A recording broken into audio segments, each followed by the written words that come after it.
Shoot, put the headset on real quick.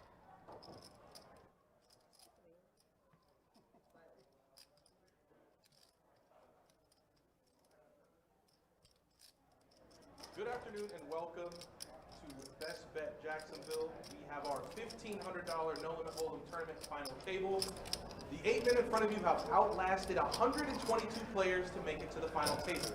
Congrats to all the players, and let's go ahead and get into some player introductions and get the cards in the air. So in the 1 seat, hailing from Johns Island, South Carolina with a chip count of 368,000, we have Charles Creech. Give him a round of applause, give him a round of applause. In the 2 seat, hailing from Epsiba, Georgia with 211,000, Terry Ramble. And no stranger in the 3 seat, hometown St. Augustine, Florida, with 332,000 in stack, Paul Petraglia. In our 4 seat, also hailing from Florida, St. John's to be exact, with 123,000 in stack, short stack, but chip in a chair, we all know how it goes, John Connors. And in our 5 seat, from Old Town, Florida, with 664,000 in stack, Matt Herring. And our chip leader is going to be in the 6th seat, from Akron, Ohio, with 671,000 in stack, Brian Arbaugh. In our 7th seat, also from South Carolina, Chapman to be exact, 551,000 in stack, Gregory Goder. Rounding out our 8th seat from Bismarck, North Dakota with 131,000 in stack. Give a round of applause for Joshua Evans. Once again, thanks for all of you guys that are joining via Facebook, Twitter, and Twitch. We appreciate all of you for joining us. Our dealers today are going to be Kirk and Jacob. Without any further ado, let's go ahead and get the cards in the air. Good luck to all of you. We'll see you at the end. So welcome, guys. We are here and back in action. We took a little week off as we did have some cancellations, but we decided to bring the tournament action back to you guys, and it's going to be by way of our 1,500 No Limit Hold'em tournament. We had 122 players in the field. We played all the way down to 8. These are your final 8 right here in front of you. As you heard, a nice little intro there, or an intro, I don't know if it was nice, from myself, detailing the players, how much they have in stack, and where they're from. And just like that, we'll get off into the action. So we got 8 players remaining. They're playing for, as you saw on your screen, I believe it's $42,572 in first place. And I think that's what everyone's chasing. That's where they're going for in terms of money and payout. The blinds are going to be 4,000, 8,000 with an $8,000 ante or 8,000 chip ante. And as you can see, Charles is not going to waste any time here finding a very good hand. Raises it up to 50,000 and is going to get fold all the way around. So yeah, I hope you guys are doing good. Welcome back. Like I said, we took a little time off. We did have our WPT that was canceled here, but we were putting on tournaments. We had a $400 No Limit Hold'em tournament that did not get streamed, that got over 175 entrants. I'm pretty sure you guys heard about that. And then we had our $600 No Limit Hold'em, and we're rounding it out with the 1,500 2-day. That has now reached almost its conclusion here. Like I said, 8 players have made it, and they're all playing for gold and 42K up top. Congrats who made the final table. I have a list of the players. I can give those names to you here once again. Let me just go get that. Give me 1 second. Let me get these guys, or get the ball rolling here, and then I'll run out and go get it. North Carolina checking it in. Yeah, Paul Petraglia, like I said, he's no stranger to final tables. The hometown hero, the hometown legend. The man has a picture of his own face inside the building. I think that is merit enough to call yourself a legend. So he is in our 3 seat. He won a massive, massive tournament. I believe it was the main event from the card player main event. Maybe? You talking about Paul Petraglia? Yeah. World Poker Tour 2018 winner of the main event. Nice little payday for him. Nice Oh, little yeah. payday. So he's looking to recapture some glory here at this final table. Can't do it with 9 deuce though. You got to get that in the muck. Raised to 20K. 36. I'm pretty sure Brian final table at our last 1500 as well on the live stream. Yeah, Brian's a very, very good player. He's also a reg in the building. He comes in a lot, plays a lot of the 5'10", 5'10 and a quarter games, and he's no stranger to high action. He's no stranger to mixing it up with the best in the building. So I envision he'll be fine. I did have a brief talk with him before we started, and I told him, how you feeling? And he said, hey, man, it's just poker. It's just poker. Don't need to overthink it. I'm just going to come in, play my game, and hopefully how I play leads me to 42K. I'll just tell you to put it back in the box real quick. So once again, the blinds are 4,000, 8,000 with an 8,000 ante. I think they have about, what, 15 minutes left in this level? Yeah, about 15 minutes left of this level. Next level will be 5,000, 10,000. These stacks are playing pretty shallow. This was a one-day event, 25K starting stack, playing 30-minute blind levels. We only brought back the final table for day 2. So these blinds are going to be kicking up here pretty high pretty soon. And look at Charles. He picks up the very first hand of the final table, picks up kings, raises it to 50, gets folds around. And now 2 hands later, picks up pocket queens and gets a call from Matt. Now, Matt came into this final table second in chips. And he's loosening it up early here, calling the $25,000 open with 7-8 off. So 3 ways we're going to go to a flop with 87,000 in the middle. Now Joshua is going to have to tread lightly here because he is the short stack, and he has just over a pot size bet left. So he needed a pretty specific flop, and that's not it.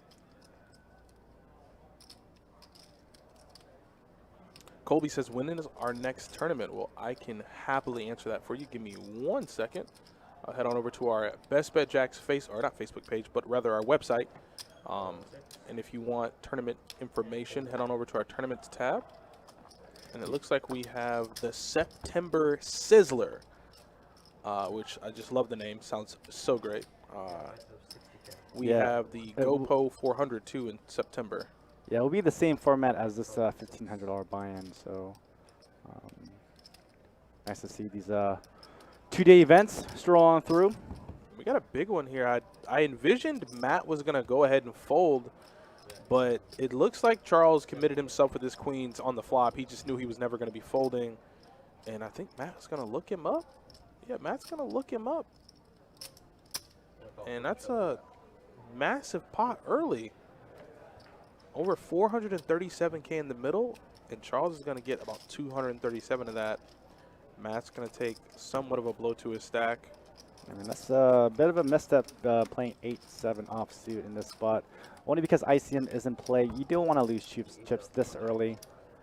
The difference between min cash and first place is a ton, so you want to try to conserve those chips. Well, also, it's just when the flop comes 5 trade deuce. And he check call the whole way. He should have made a play at it, but unfortunately... That's what I thought when you call 5 trade deuce with 7-8, that you may be setting up like a river bluff or a river shove. But yeah. And you got old Terry and John in the 2 and the 4 seat that are loving it. You know, they're on live support, and they're like, please, go right ahead. Pay him off. Let me move up a little bit in payouts. Yeah, John C's only got 119,000 left. That's it. A chip and a chair and a prayer. Oh, so Kobe, yeah, the next tournament that'll be at this location is going to be the September Sizzler 1,500 No Limit Hold'em tournament. Like Johnny said, same format as this one, except it's going to be dubbed the September Sizzler. And it's September 25th. It's going to start at noon. He's going to raise it to 31K. Fold the 9. Gregory getting at it with 10-7 suited. Going to raise it 31K. Fold the 1. And John C is going to go ahead and ship it all in here for this last 119,000. Gregory, I don't think should be calling this bet here. 80K more. He's got 500 behind.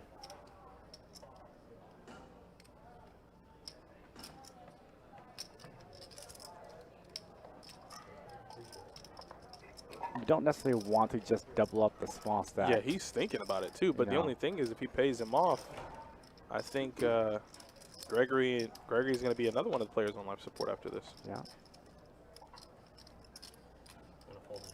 He makes the correct lay down.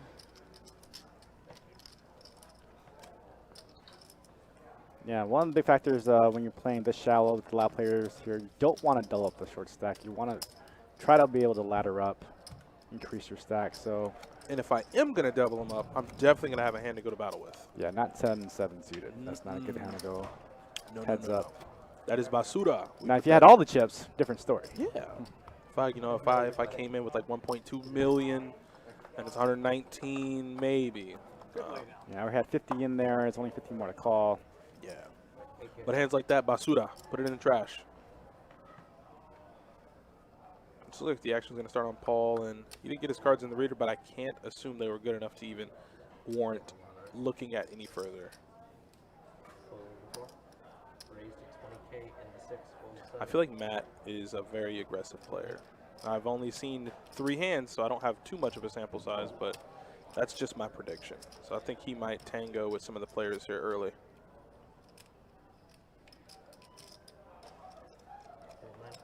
Got a fold there from Joshua, and now Charles with ace-queen.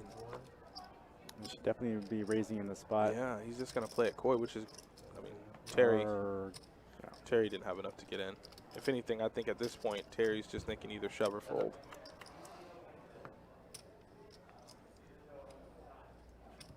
So both players miss everything. Not going to go for the C bets. Yeah, I think Matt is going to end up being exactly like I said, the aggro player that gets people off their hands. And yeah, especially Charles with such a passive play, just only limping ace-queen pre-flop. if he 3-bets, he takes it down. Yeah. 3-bet takes it down, or, you know, bet flop takes it down. Double barrel turn takes it down. And I'm going to go ahead and put the payouts in Facebook chat and YouTube chat. And for Twitch, there is a command that Nightbot just supplied early on in the stream, exclamation point payouts, and you'll be able to see 1st through 8th. So there are the payouts in YouTube chat, and over in Facebook land, those are the payouts accordingly for 1st through 8th. All players now guaranteed $5,056.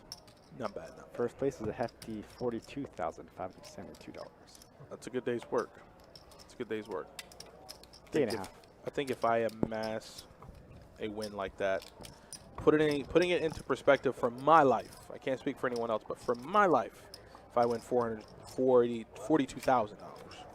I don't know what I'm gonna do. Something extravagant, like walking in the gas station. Everyone here gets ice cream on me. Something wild, like the modern day Willy Wonka. But you're gonna get it all in quarters and fill your bathtub up and swim in it. I'm telling you, like I might be the guy to just fill my bathtub up with milk and just boom, Fruity Pebbles, I'm swimming in it. How many players were paid overall? It paid out, what, 30-something spots, I think? No, ooh, excuse me. Paid out 16 spots. 16th place was $3,178. Relatively good field, 122 total entrants. Yeah, Gregory Goder got a fan in the chat. Yeah, he's in here. He's still alive. We're early in the final table, but he is holding his own. Steve Hammond, that's good, man. It's okay. Thank you. And I'm sure the players appreciate the good luck from up here, too.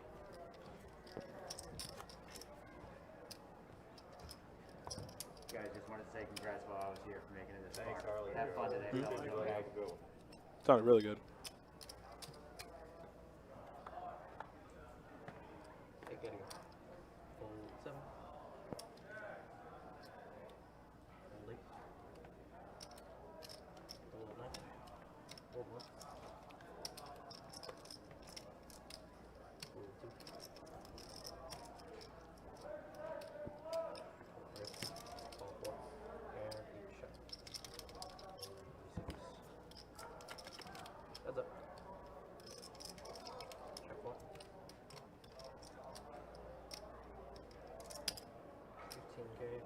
Bet and take for Matt.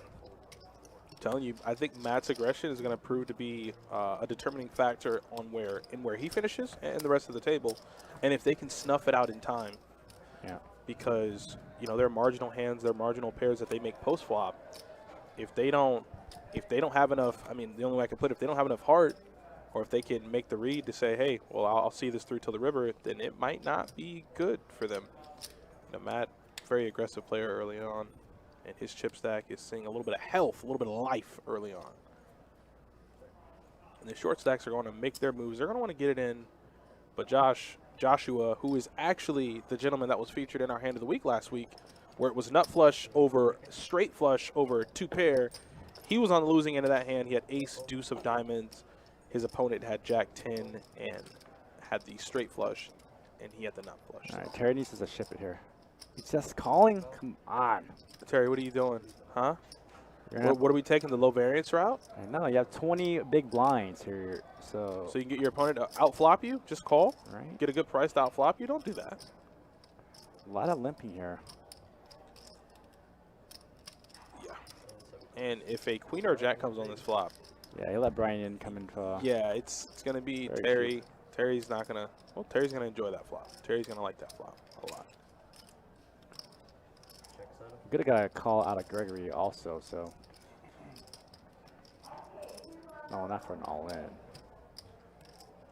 But Greg is going to go ahead and try to Okay, from the take this pot down with king high. It's a bet of 31,000. I think Terry should be raising or shipping all in, doing something other than just limping. raise to 80K There we go. from the 2. Effectively going all in, raising to 80K here. And Greg might have just stepped in it, and I think he knows it, and I think it's time to fold. 80,000 total. At this point, you know you're not going to get him off the hand. He makes it 80. He has 111 behind. He's the short stack at the table. I don't think you could even pry the cards out of his hand at this point. Terry's committed with his pocket tens. That's about as favorable of a flop as you're going to get. Where Greg can also feel like he has 2 overs. Only half the stack he loses this pot. So he could be inclined to try to get it in here. Although not advisable, I think he's going to go ahead and make the right choice of maybe folding. And he does fold. So a weird line to take with Terry pre-flop with tens is going to work out for him. He's going to scoop a nice pot, chip up, and he's going to move out of life support. And he's now no longer the short stack on the table. That honor is going to be for John and John alone. But Yeah, you really want to try to get it in like under 20 big blinds. And like if you have a little bit over like 25, 30 big blinds, you don't necessarily want to push. But like effectively, if you want to be under the 20 big blind range, you kind of want to just shove it in. Because next thing you know, once blinds go up again, if you do win the putt, you're going to be back at 10 big blinds again. Fold max. Fold again. Fold 2.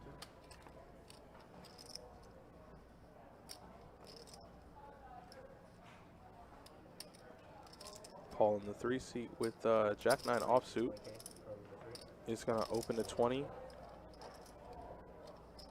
Oh, and Brian in the small blind It's a good has spot to already looked down at ace 10 suited. And think he might squeeze it here? It's a good spot to squeeze. He's got a hefty stack. I don't think limping. He could limp to see a free pot, a cheap flop, but I think if I was Brian, I would definitely put a little more in here. He's got the position for it. And I think he might have heard you from way out there on the table, because he does elect to go that route. He puts in the squeeze. Looks like he makes it about 100, just shy of 100,000. And I think that's going to do the job.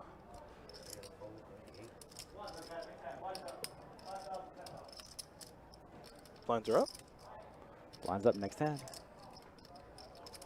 Yeah, and that's going to be a good squeeze there from Brian. I mean, maybe I spoke too soon, but I think Matt knows his A7 is no longer good, even though he is on the button and is in position. Yeah, he showed relatively more weakness limping the button too, so I think Brian knows that his ace-10 has to be good here against Matt.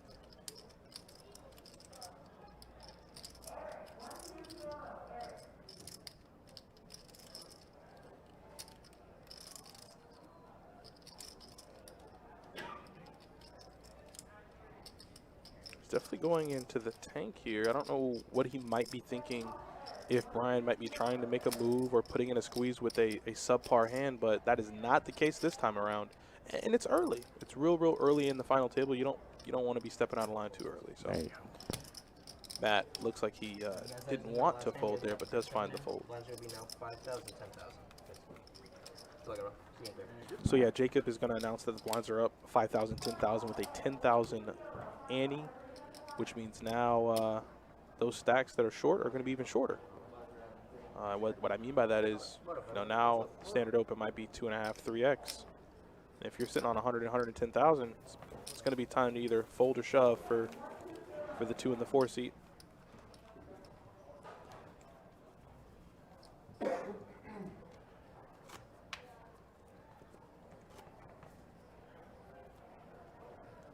let's see. We got y'all.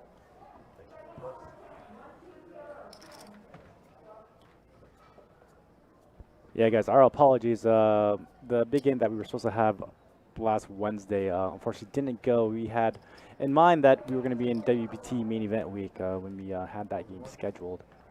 So unfortunately, we didn't have enough players to get that game going.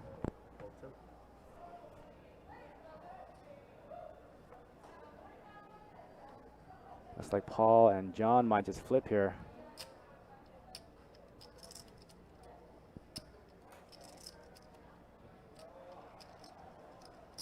Up 30,000. About 15 big blinds, king, queen. Oh, it's gonna let the fold. I feel like like that's on the fence, right? Like between like moving all in and folding. Not to mention he had a ton of players behind, so I think that was the right move. 12,7. Fold it. Heads up, you two. So Brian with a little pot control is gonna go ahead and limp 6s. And look and at he that. flop bottom set, but it's going to be a hand that Paul will be able to get away from cleanly. There's no queens or aces on the flop. Yeah. And Brian's in position. So Brian has an uncapped range here. Oh, Paul does pick up a gutter on the turn. Yeah, it does bring out the one-liner, but I don't think Brian's all that afraid. Paul is taking the more conservative side to go and check this through. He could have some showdown value, but I think Brian needs to put some money in this pot now. Yeah, Brian knows, or at least thinks, in Paul's opening range, he's never going to really have any 7s. If anything, Brian has all the 7s here. Now Jack can put him on top. It's only 40K. Might try to go for it. He is. Johnny got a knockout. Oh, and it looks like Paul's going to peel to hopefully catch the Jack. And I think that's a card, but it is not a face card, so it does not look like Paul caught up. And now there's a straight on the board, and how unfortunate can Brian get here? There is a straight on the board, and I don't think the line at all dictates that Brian has a Jack, but I don't think Brian wants to chop the pot. And he does. He elects to check back, and he's going to see the bad news and that terrible run out for his hand. You go from flopping bottom set, you're still in the lead on the turn, and you catch the most unfortunate card on the river to scoop the entirety of the pot. You go from scooping to now chopping it up. But you're not going to get any complaints from Paul. Paul's happy to bring in some chips.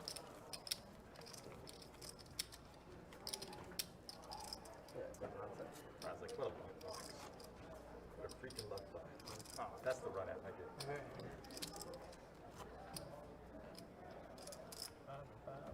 Ten. Yep. Little pricey. Alright. Well, I'm happy I still split it. Like, seriously. I saw the river and I was like, oh. You fought the monster, you're like, what?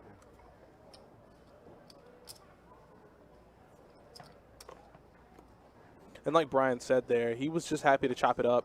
He figured that was a disastrous turn card for him, but that he might have had more 7s than Paul, but he's just happy to be taking in some chips there. He's okay with that. Tanner Matthews says set lost there. The set didn't lose. The run out just unfortunately put a straight on the board, so both players chopped it up. Ayane, any word on when WPT will be in town? No word yet officially, but hopefully in the near future. once we get word on it, we'll put it on our website, and I'll definitely, during our live streams, we'll let all of you out there know. Check. So somewhat of a connecting flop for both players. Both players are going to flop a piece. Josh with the gutter, and Charles open-ended.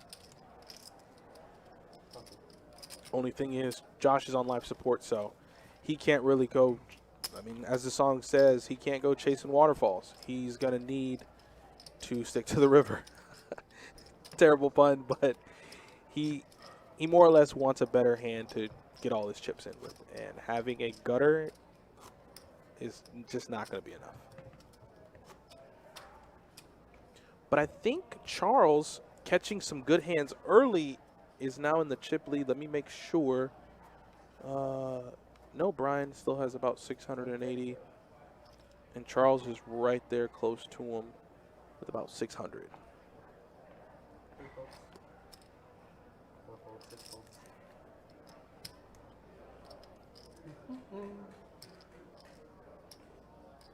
Raise to 30. Oh, and now look at this. So Brian is going to open to 30,000, and I think Greg is now going to put in that 3-bet, try to isolate.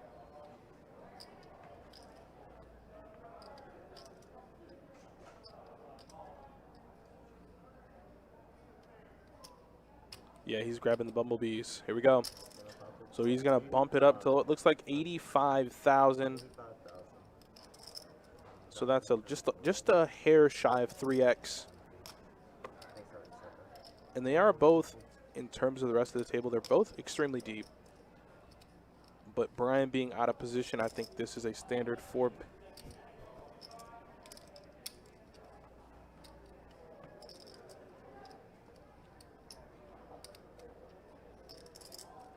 Yeah, I think Brian might elect here to 4-bet out of position to try to take the pot down outright. But it looks like he's thinking about the option he wants to take, so let's see what he does.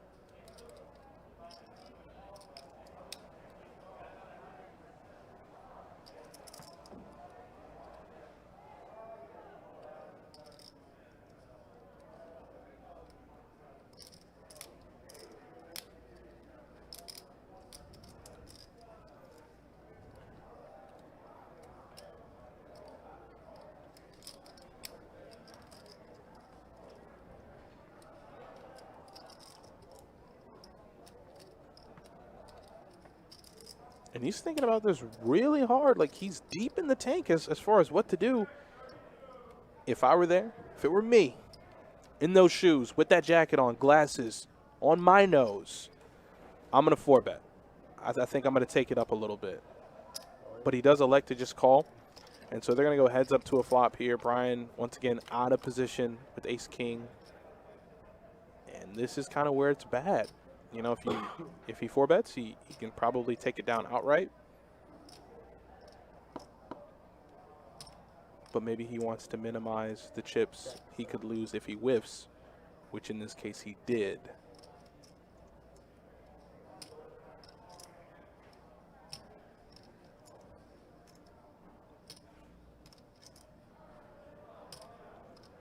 I think Greg might be taking a little too long trying to make a bet here. Brian might snuff it out as having not connected that flop. How much does he bet? Into 195. He bets 115. So that's yeah, that's a pretty chunky bet size, and I think Brian's going to go back and well, not even later. I think right now he's going to, you know, hit himself a little bit and say, I should have just 4-bet, found out where I was. Well, just understand too, ICM is really much in play here. Brian can't sit on his chips and try to ladder up until he gets in a better spot to be playing big stacks like that, especially calling off with the ace-king there.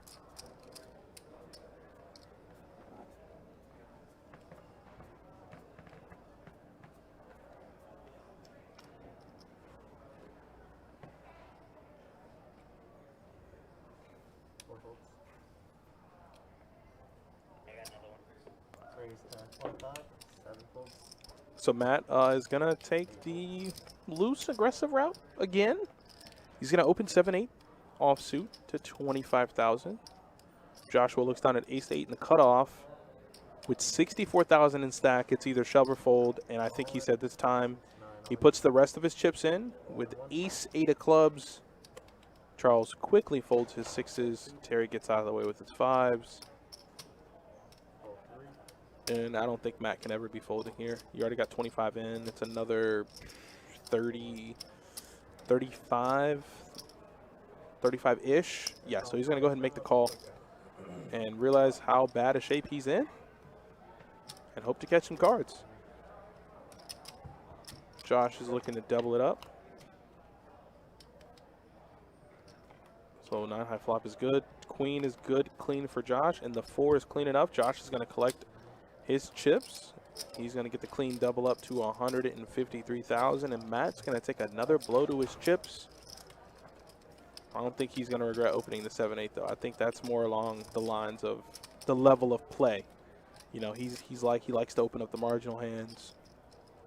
So I think we'll see more of that from him as the tournament progresses, or as the final table progresses. 16% of my stack for blind.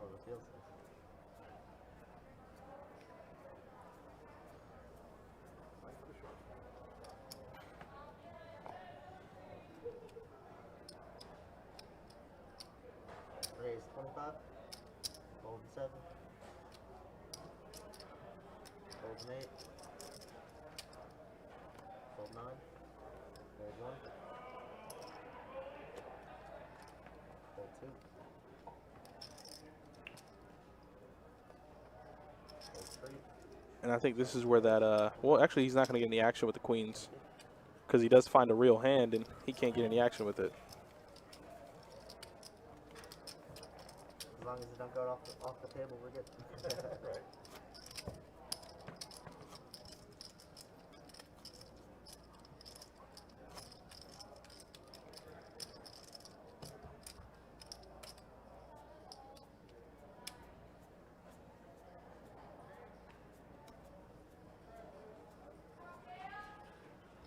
Fold 7.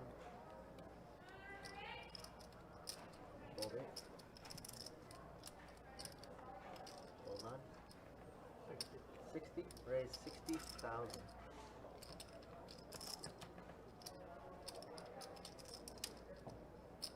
Fold 2. Fold 3.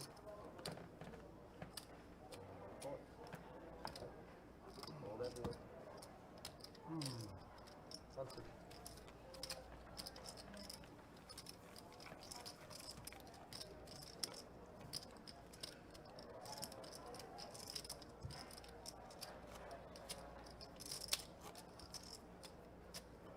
Small one, please.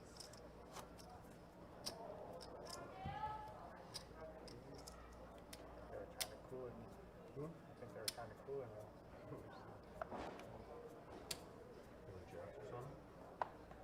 No, I didn't. Then again.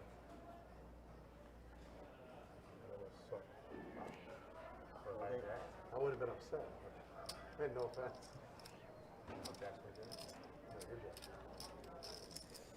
There's Joshua looking down at another premium hand, but he has more chips in front of him, so he has a little bit of wiggle room. Has blinds are 5,000, 10,000. Raise. So he's going to open to, looks like 4, maybe 30,000? But then I've got that trophy in my hand. 28,000. Well, if you bluff, Huh? if you bluff me, you earned it. Fold 3. Fold 4. I'm just not sure how it plays out. I mean, you'll see that now. And probably play the same way I did. It's only 18,000 more. I think Brian might elect to defend here. With so many chips, it's not much more to call. 8-5 off. Knows that if he can find a favorable flop, that he will be able to get the rest of Joshua's chips. 28. So he will make the call. We're going to go heads up to a flop.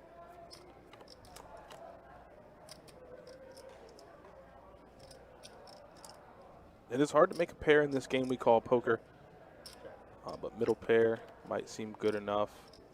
But that is a beautiful turn card for Joshua as he does pick up the nut flush draw. Brian does improve to a gutter ball. And there's a bet there from Brian with his gutter and a pair.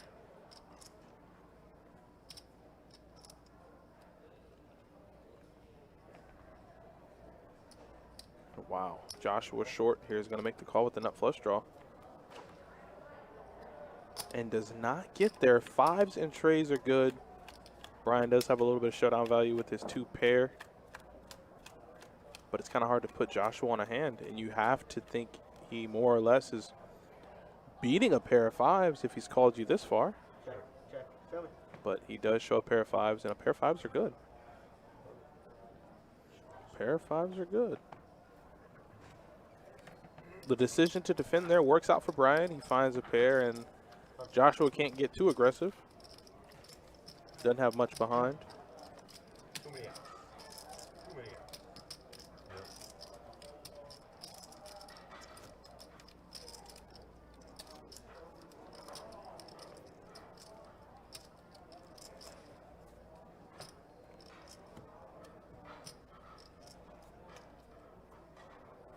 The final table of payouts, Manny Low 93. If you hit exclamation point payouts, well, actually, Kevin went ahead and took care of that for me. Thank you, Kevin.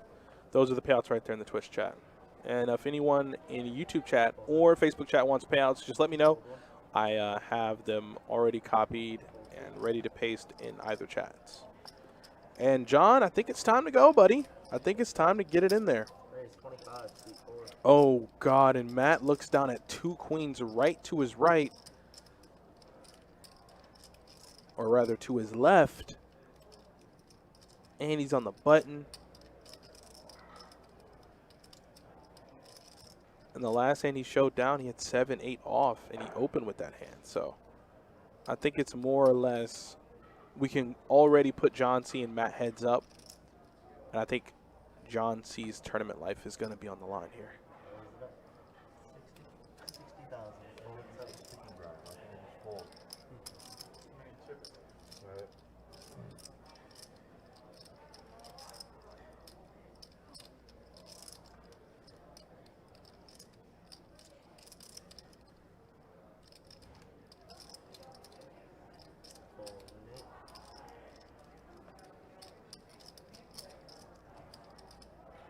Pretty sure I'm pushing. Yeah, and like John just says here before he gets his chips in, I'm pretty sure I'm pushing. And it's going to be a classic flip of a situation. The queens are slightly ahead. John is going to need to find an ace or a king, or his tournament life will be done. Flops 10-5-5, turn 10. He needs an ace or a king, and he cannot find an ace or a king. That's going to do it for John Connors. He will be eliminated in 8th place. He's going to be taking home $5,056. John, wonderful turnout, and outlasting 122 players for a $5,000 payday isn't too bad. Yeah, he just don't have enough. Right. There to go to. I didn't pair anybody. Yeah. I'm saying that was more so there's class. Yeah. Yeah. Same. You laddered because of that. Just ladder. That's what I was hoping, but I didn't like that he you're giving him chips. Alright, it's 10,000 to go. What's up? Oh, no, that's okay. Interested in payouts? Nick Smith, say no more. Say no more, man. Say less, buddy. Say less. Raise it up. There are your payouts. And for Facebook chat, there are your payouts. The blinds are 5,000, 10,000 with a 10,000 ante. 7 folds. And Terry is looking down at ace king and bumps it up to 50K, 5x. So yeah, I think everybody knows if you don't have a real hand, get out of the hand.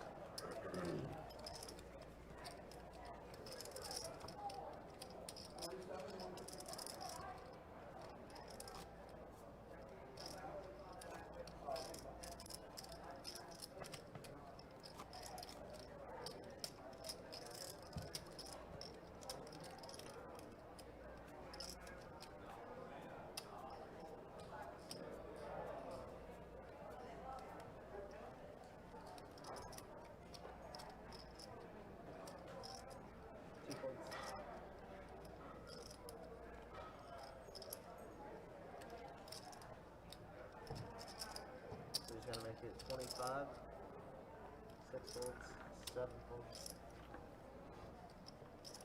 8 folds, 9 folds,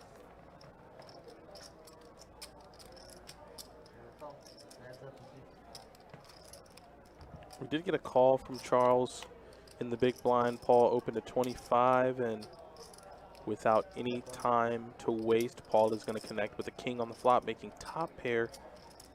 I think he's going to maybe bet at it here. Close to half pot, maybe 30,000. Bet at 35 and a fold. 35, and yeah, there's a fold. Let's get a 9.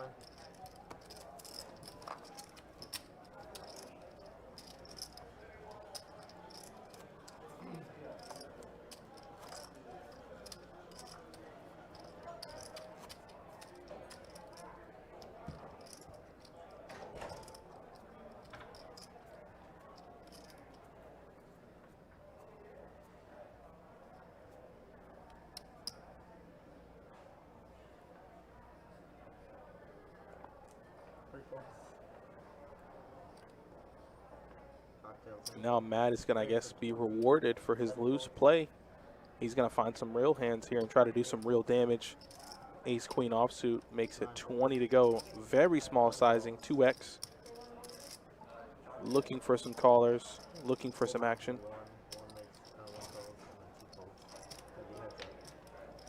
He does find one customer in Charles with his pocket trays. And Matt will connect with his ace, but Charles does have a wheel draw, needs a deuce.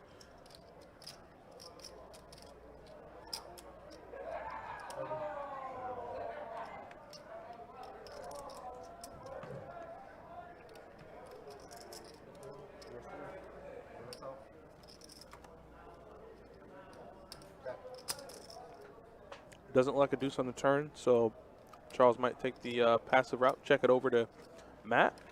I don't think Matt's going to stop betting anytime soon. Wants to get max value here with his top pair.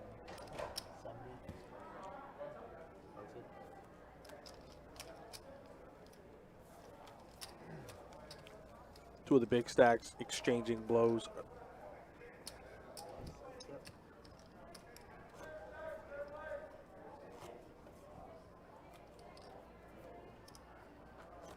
Once again, blinds are 5,000, 10,000 with a 10,000 ante. And they only increase. So with the stack sizes, I think we'll start seeing some stacks go in here as the blinds progress. Matt here with the 5, 6 of hearts. Calling 6. Fold 7. Fold 8. Yeah, and Josh is going to go ahead and get it in. 10-8. Knows the blinds are coming around. Just can't find a hand. Had the nut flush draw about a few hands ago. Whiffs on the river. At 2 overs, and the nut flush draw doesn't get there, and says, you know what? Screw it. 10-8 suit is the best thing I'm going to find. I'm going to get it in for my tournament life. Once again, Matt just probably won't be folding. I think we're going to go heads up, and now Josh's tournament life will be on the line.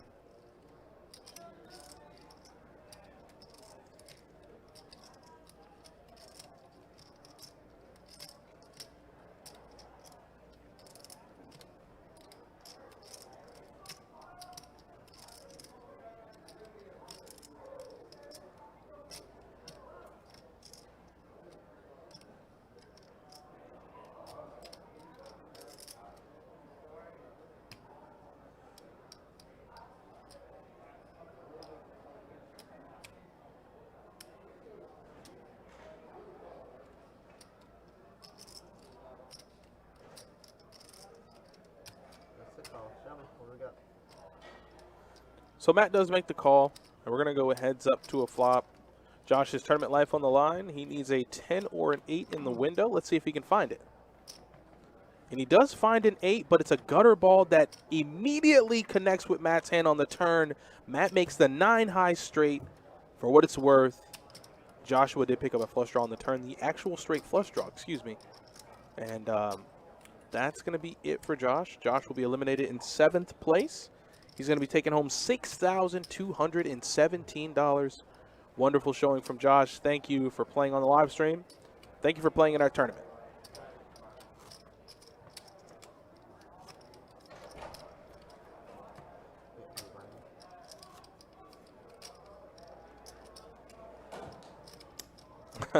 Paper City Gamer. I'm with you, man. I side with you, buddy. I think the same. Justin Minor says, 1, he shouldn't be limping with his stack. 2, he definitely does not have to call here. Well, you know, Matt, being the aggressive player he was, or he is, rather, he definitely has gotten it in with less. So I figured he would be calling. I understand what the book says. I understand what you're supposed to do, but I don't think Matt operates on those rules. I think he lives dangerously, vicariously through his aggressive play style.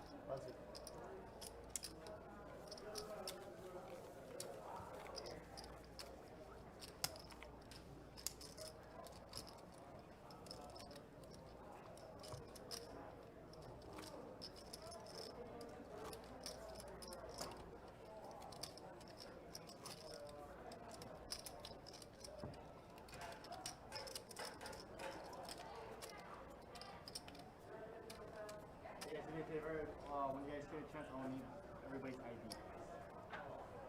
Johnny coming around telling the players inevitably when they do see him for payouts to make sure they have their IDs available. It makes the process a lot quicker, as there is some paperwork involved when concerning payouts. So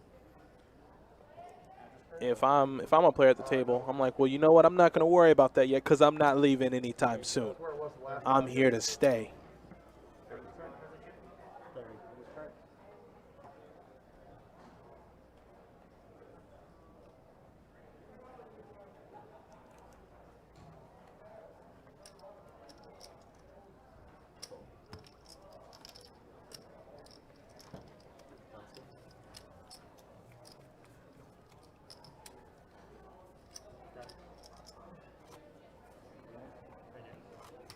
Did you say address? I don't think the address is correct. All right. Does it matter? We'll just correct it once we do. Okay. Everybody's favorite taxes. Oh, now, yeah, that's right, 'cause now everybody's pretty much Now address. everybody's too Good problem.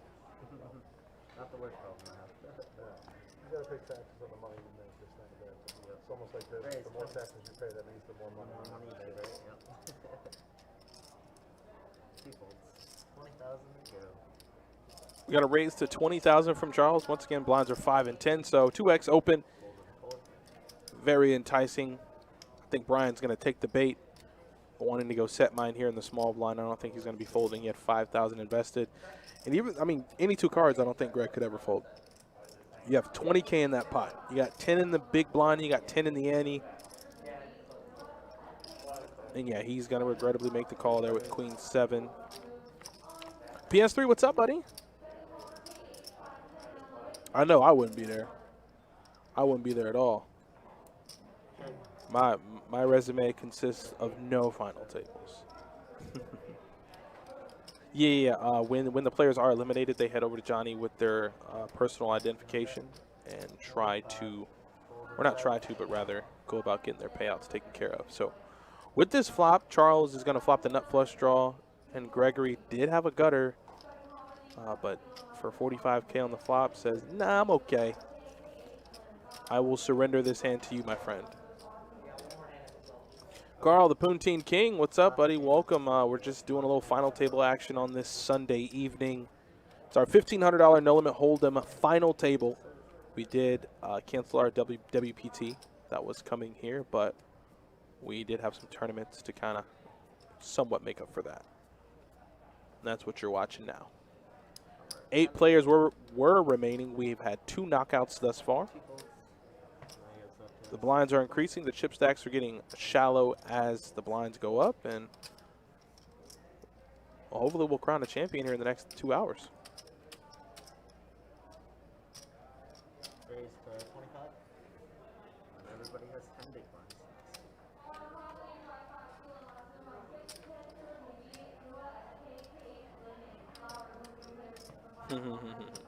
Don't worry, I'll be over there to donate very soon, Eric. Don't worry. You just make sure you don't spend all that money in one place. Call 25. And then I call. We got 2 players.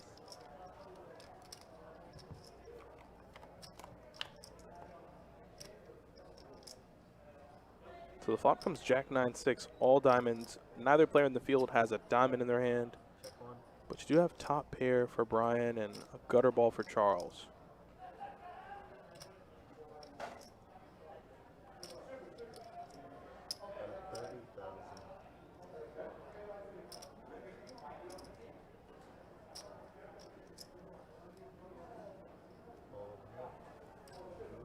So Brian's going to go ahead and bet with his top pair, and he will not run into any opposition, as I'm pretty sure he's very much fine with in taking down the pot outright. 12,000.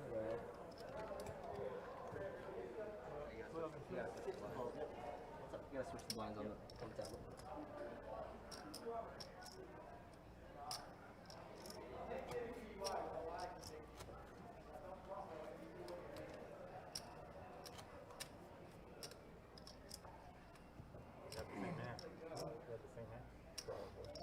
Oh, we did? Yeah. Oh, okay. You kept saying, that's what I'm saying, you were saying before. Well, we go. The other one, I'm like, well, still, I think it's any day game at that point, so. Yeah. No, I like the way you played it. That's what I said, I figured you played it probably the same way.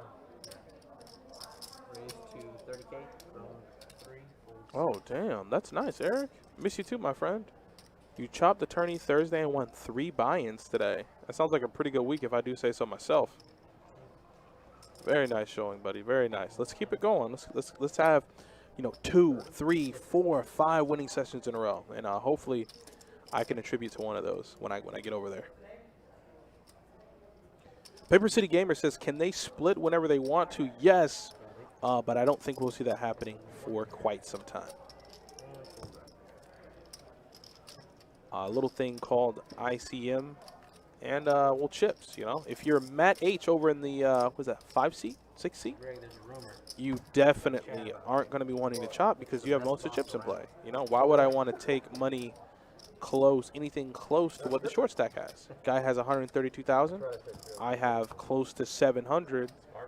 I don't want our money payout to be anything close. If anything, I just want to outright try to take first place. Just assume that since they're paying you, that's all they need to do, and they can treat you like shit. That's why they can't find anybody to work for. It's the truth. Find a company that takes care of you, you want to take care of the company. Let's raise it up You to gotta 30K understand, from the everybody 6. has a life outside of it too. It's just the way it goes. And I think at some point in time, you know, stacks are shallow, but I think at some point in time, someone's going to want to, and as soon as I say that, Paul looks down at jacks, but the point I was going to make is that Matt's opening here really light, and players might know, so they might want to 3-bet him.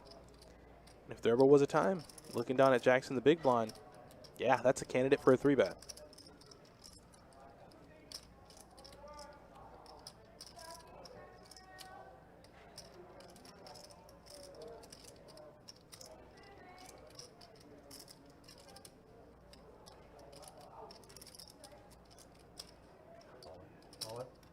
Yep, there you go.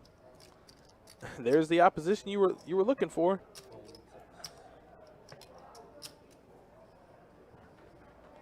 Steve Hammond, how many players total? There were 122 players in the field. 122 players in the field.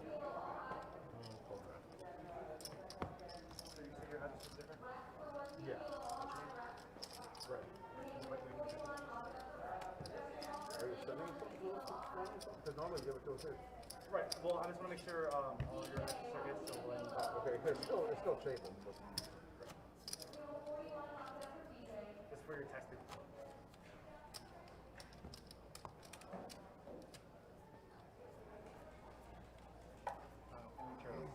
Zip code, city, state. it's all right there on my driver's license. Didn't change. So good. 7.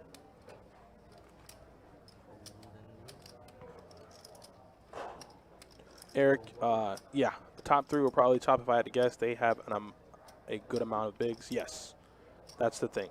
They do have a good amount of bigs. Blinds are indeed up. I was trying to get the graphic for that, but yeah, the blinds are up 6,000, 12,000.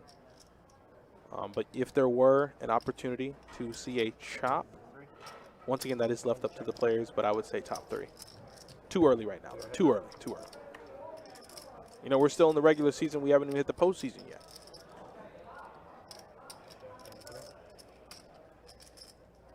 Slow down 44. It is tournament time. I mean, we have just today, final table for today, and then we'll have the September Sizzler next month. Little cameo there from Johnny, taking care of some paperwork, taking care of the administrative things that go on behind the scenes in terms of making sure tournaments go smoothly and payouts go smoothly. Russell, I will go ahead and put the, oh no, no. Yes, good. There we go.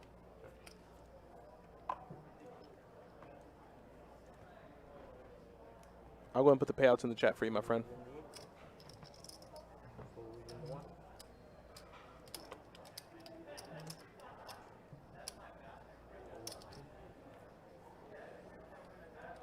You missed the 25.50 on Friday. No, we had some unforeseen issues arise with the list, and the list wasn't very big, so we didn't end up getting the game. Didn't end up getting the game to go. We look forward to reconstructing that game and trying to put the game on in the future, but without going into specifics, we just had some problems arise. We couldn't get the game going. But don't worry. All things will be made up to you guys. All things will be made clear.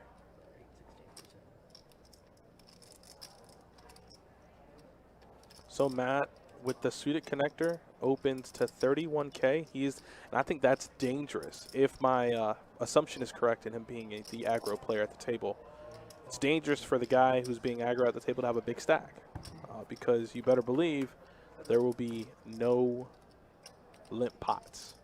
None. Just won't happen.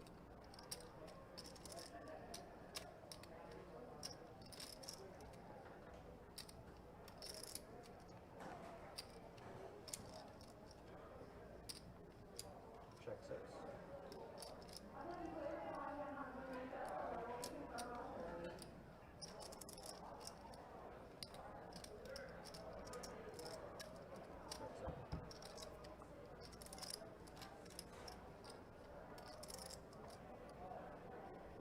And that's a decent card for both players. The board is paired, and you do have 2 flush draws available. And the better flush draw is 8 high, so you can't ever think that you're good if the diamond comes on the river with the board paired and you having, you know, a 6 high and 8 high flush draw, respectively.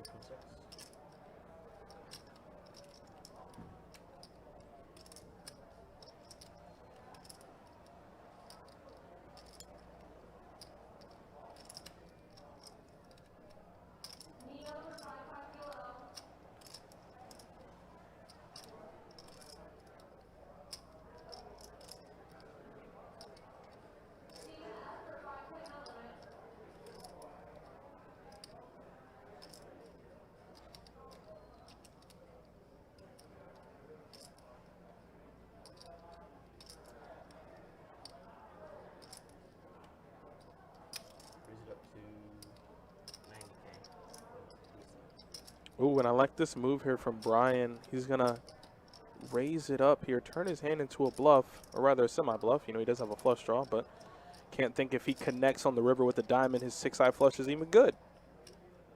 Oh, my God. And Matt, without thinking twice or thinking too long at all, puts in the call. This is insane. And I think Matt might be setting up here on the river for a big bluff.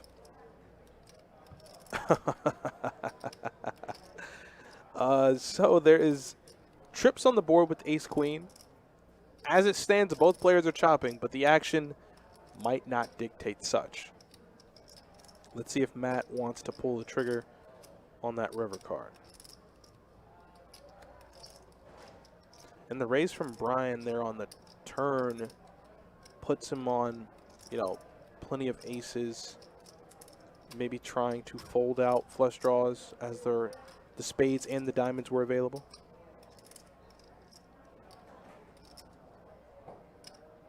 Wow. And yeah, it looks like he's gonna do it. Yeah, he's gonna go for it. And Matt puts out a chunky size bet, about half pot. Looks like 150, 145,000. And Brian cannot beat anything under the sun. If anything, he's chopping. If Brian raises this river, he's my new hero. if he puts the pressure on Matt, I'm going to a store and I'm buying Brian's jersey. Yeah, I was gonna say that's just a strong line from Matt, and I don't think you can show there. Yeah, you're the big stack. You don't want to go to tango with other big stacks here. That was a good bet. That was just a great bet. Great bet there from Matt.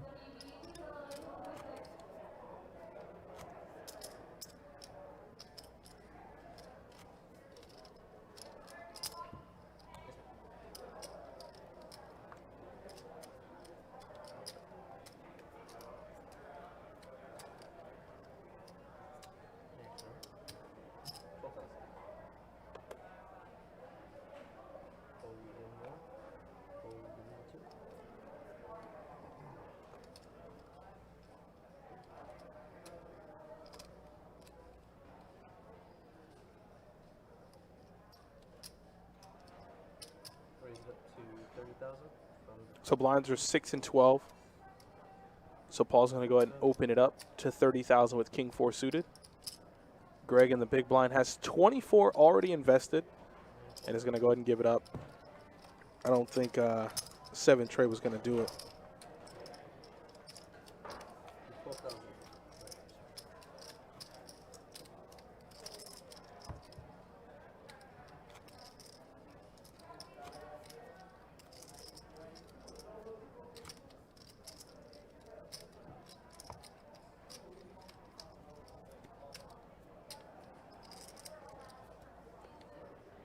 Jacob shuffling up, dealing, getting the cards out nice and quick so the players can see plenty of hands during their blind levels, because getting those hands in before the blind level increases is very important.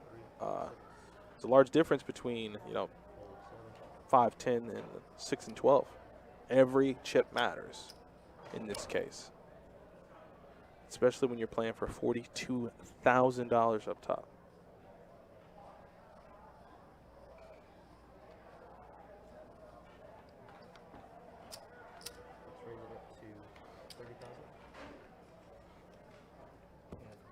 And Charles is going to fold relatively quickly. A blind versus blind action there. Any regs run deep? Yesterday I dealt a little bit of the 1500. Towards the end of the night, did see, I think, Eddie Marskoski. I saw one of the resident players here who I play with a ton in Orange Park, Andre. He ended up chopping the 600 four-ways for a nice hefty payout. He was, as I was leaving last night, he had ran pretty deep. I can't think of any other regs off the top of my head who ran particularly deep. I'd have to look at it, but just those two off the top of my head. I know John O ran pretty deep. Toby had a pretty deep run.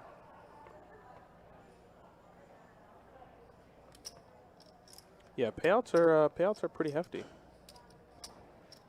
Yeah, Nick, to keep the food talk to a minimum, because I'm bound to see it and engage. That's 100% true. So Charles C in the 1 seat. King Deuce of Clubs says, for 6,000 more, I shall tango. And Terry, who is no longer short stack Terry, we call him medium stack Terry. Medium stack Terry is going to go ahead and check his option. We're going to go ahead 3 ways to a flop 4, 5, 6. Charles is going to look down at a gutter ball, and I don't like to get too deep into the back doors, but backdoor king high flush. Terry makes top pair, and Greg has a hope and a prayer and a dream and bets 25. Oh boy. And what is Charles doing? Is that a raise? Okay, that's a call. Now Terry's getting a good price here to peel with top pair. He has the best hand. And he does fold the best hand. So now we have 10 high versus king high. The best hand is now folded. And the turn brings Charles full circle. He makes his 6 high straight. And Terry's going to give himself a pat on the back. He might not have been the best fold. 30,000. You can't be results oriented when you look at things like this, but if you want to be results oriented, that was a good fold for Terry, and I think he'll, once he looks back at it later, give himself a pat on the back.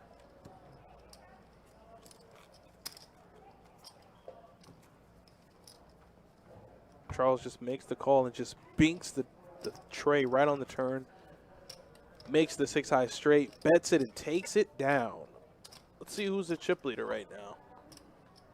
Matt has 854,000 in chips. Excuse me.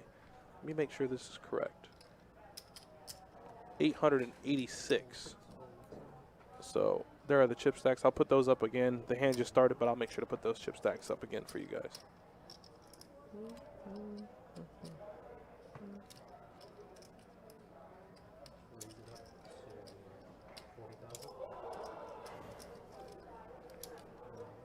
And Charles is going to take my favorite hand and apply some pressure, making it 40,000 to go. And that pressure is going to work. Jack 9 makes an appearance here, even on the tournament level, even for a ton of money in the prize pool. Jack 9 is always going to show its head.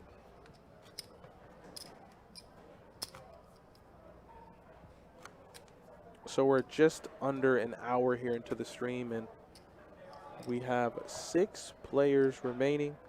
They're all playing for first place money. None of them, I repeat, not a soul on this final table came into today wanting any less than $42,000. First place money. None of them go, well, I mean, you know, I'd be happy if I secured 4th or 5th place. No. No, no, no. That's not how competitive sports in any aspect works.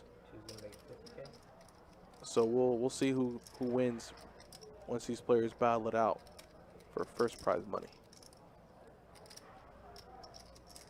So Terry's going to bump it up with Queen Jack of Spades to 50,000, and Paul seems rather interested in not only his hand but how much Terry's playing behind. So Paul might have a hand that's good enough to put Terry all in.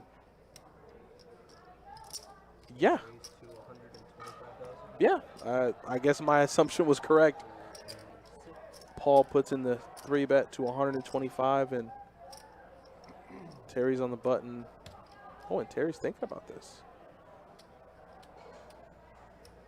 I don't know if I want to get all much, because if he makes this call, he would essentially be playing for his tournament life. Okay, so he's going to go ahead.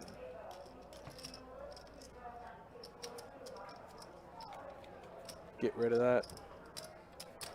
Exactly. There are no participation trophies in this game. We all play for what's up top. We play for first prize money. That means until I get there, I am fighting my behind off to win. Also put things into perspective. Just to be in the spot to be able to win $42,000 is very few and far between. Yeah. And you're deep in it. You're 6 away from it. 5 away from it, actually. Like, the finish line is right in front of you. And I'll be damned if anybody stops me. Big stack or not.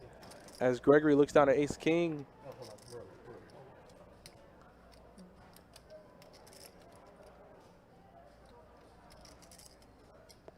I guess he's trying to figure out the sizing he wants to take. Blinds are 6 and 12. Oh, and he limps? Maybe okay, so that's what, okay, I understand. So, a little weird. Charles acted out of turn.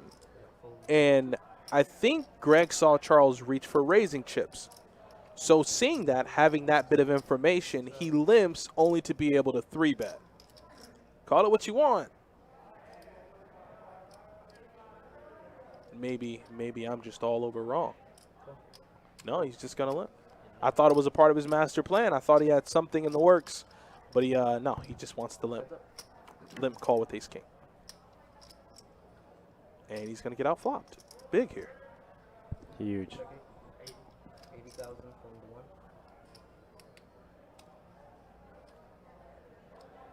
1. And if you're Greg, you're thinking, did I play this right? Could I have just opened? Could I have 3-bet? You could have just 3-bet all in. Yeah, just get his money in. Just get the daggone money in there. So he has a gutter ball. That's about it. Got a ball. Yeah, that's it. 1 over.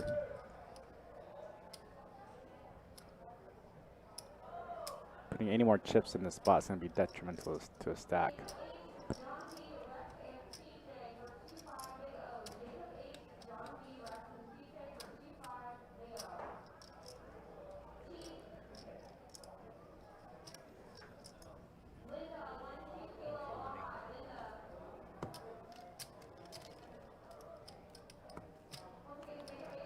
Yeah, bit of a misstep just to limp there and also limp again. Mistakes were made. Mistakes were made. That's what happens. If you're a Call of Duty fan, when you make a mistake in the game will let all the other players know mistakes were made. And there, mistakes were made. And also power your chips does come into play too. You don't want to get whittled down to, again, 15 big blinds. You want to be able to have a stack for where you do go all in that you can get king queen with a big stack to fold. Yeah, and having ace king there out of position, that's a mandatory 3-bet, if anything, minimum. And I think Gregory is gonna kick himself for that later, but he's not out yet. You know, it doesn't matter. That's the one thing about poker is that poker is very forgiving. And in this aspect, you know, you lose a little bit of chips, you still have tournament life, and you can learn from your mistakes. Now, if you're mad with all the chips, you can do anything you like. And that's what, even before, like when we started the final table, I think the first hand he opened was 7-8 suited, out of position with 4 players behind for like 2.5x big blind. So he's aggressive, and I think that chip stack makes him even more dangerous because, if anything, that's going to ramp up the aggression. He's gonna open even wider now. Yeah, spots like that, you never want to pull out the gas pedal. No, you got almost 900K in chips. Especially how passively these guys are playing. Definitely want to do that. Laker Nation, this is indeed live. This is indeed live from the Garden, live from Best Bet Jacksonville here in Jacksonville, Florida. We are located at 201 Monument Road. And this is just a little bit of a glimpse into all the amazing promotions we run inside this building.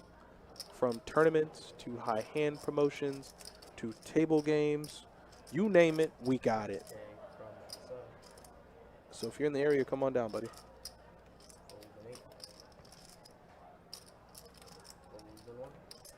Matt can also see a lot of flops too, so. Although he did get raised on, he can still call another 50 more. So I call in 38 more. Paper City Gamer, we do for time rate games. There is a rake per 30 minutes, but games that aren't time rake, all of our live games, we just rake normally.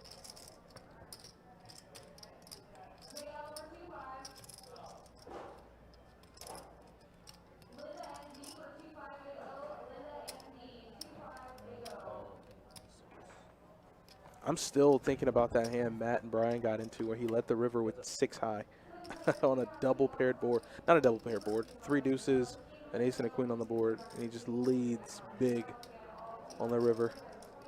Matt's got a lot of heart. Got a lot of aggression, and if the players don't fight back, like I said earlier, he's just going to take control of the table, and he's going to have all the chips in play. Yeah, no pair, no rule draw. Nice check for Matt.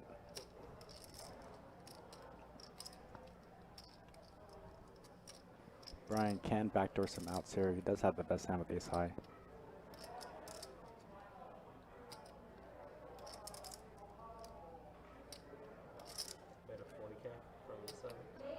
Down bet from Brian.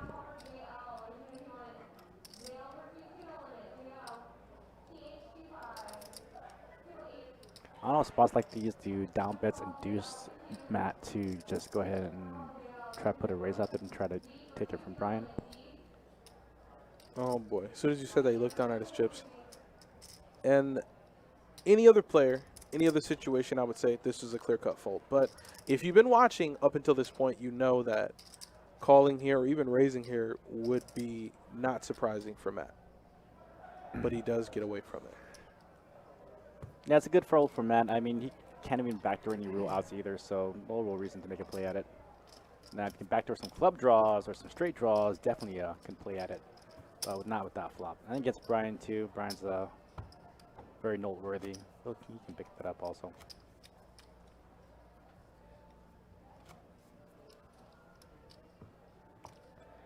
Yeah, V-Stall, he's very, very good. The man has a major tournament win underneath his belt.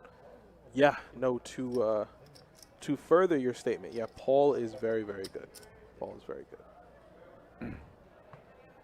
Yeah, it's fun watching our local players win major events.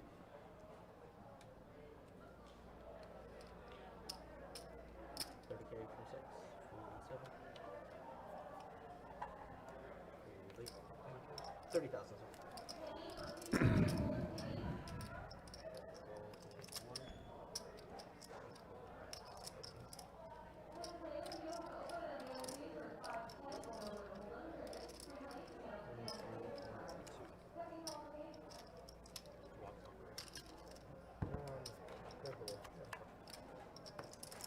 What's up?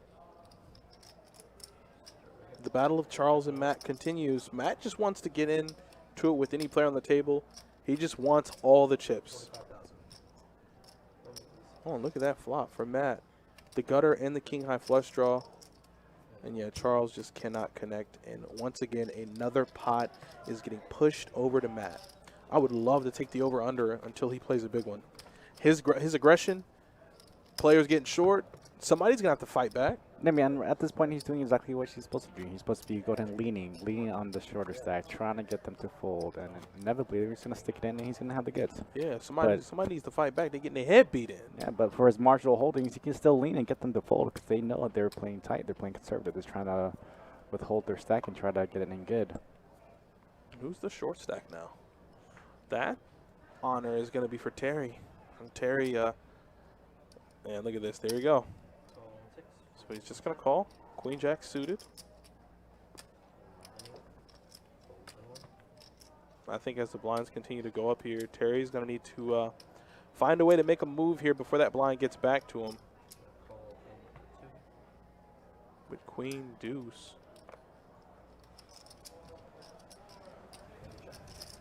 Yeah, Terry's doing way too much limping. in my Yeah, I was opinion. gonna say he's drawn real thin here. He needs a deuce. Well, that's not a bad flop.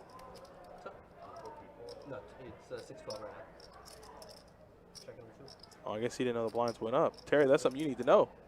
You need to put it in reverse. Kevin got to it before I did. I said you need to put it in reverse, Terry. So Terry does put it in reverse, and he connects with his straight and picks up the flush draw. So Terry has a high likelihood of winning this pot, being very dominated here pre-flop. Post-flop finds a hand, and Paul's going to be leading to the field with a gutter to the 7 high straight. Terry should just be snapping all in here. Oh, no, don't just call Terry. What is all this limping going on? Put it in reverse, Terry. Wow, limp, limp, limp, limp. And now front door spades get there. So, yeah, he has the check. And And now Paul might be able to get him off this. Paul might be able to get him off it. I mean, it's only way to win the Oh spot. my Paul needs to God. bet here. So Paul's not going to give up, and Terry loses a lot of value here. I need to know what the hell Terry's doing. I need to know. I need to know. Well, if you're going to try to double up, because you're already short. Alright.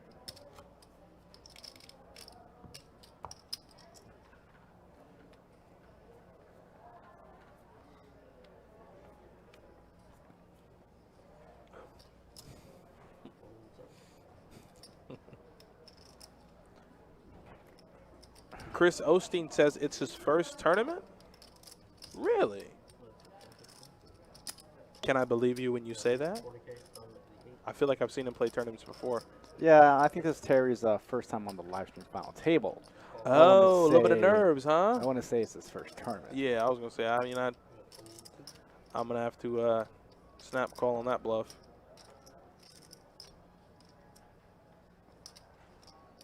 Paul on the mystery hand. Oh, wow, so I guess it is. Well, obviously, playing satellites, those are tournaments too. But live, I understand what you're saying now. I get it. Well, he's playing with a bunch of sharks. He's going to have to navigate and try to get his chips in best he can.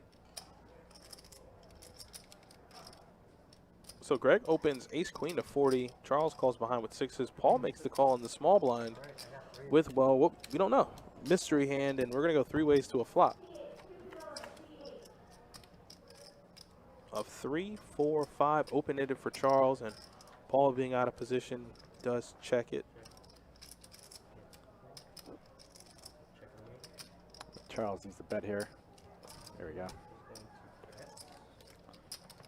Charles is always so ready to bet. Look at him. He's just like chips on the felt. Bet mine.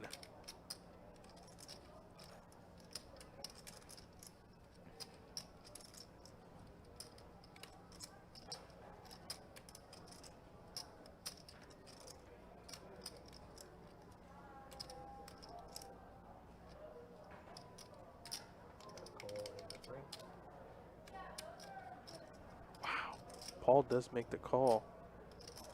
And the action's back on Gregory. Has a wheel draw, but guess what?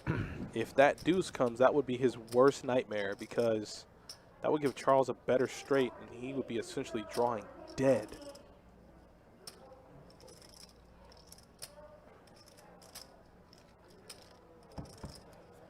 Heads up. Check 3. And there's the old pick up a chunk and drop it in the middle from Charles. And that chunk's going to be in the amount of 65,000. Now, if you're Paul, you got a decision to make. The pot is ballooning up. You make the call here, you will have less than a pot size. You have less than a pot size bet right now. Yeah, I feel like Paul might have a bit of an overpair, maybe sixes, maybe sevens with some clubs, with a club. I don't think he's making this play here with this a pair of fives, fours, or trays. Yeah, I can see him holding nines.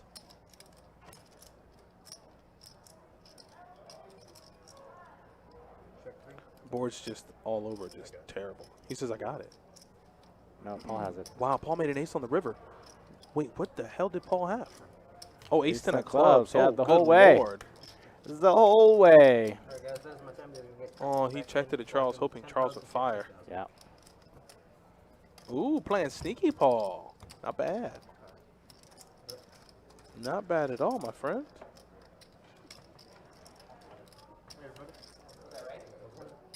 Nope. I think Paul could have found some value on the river and bet it just a smidge. Probably could have. Yeah.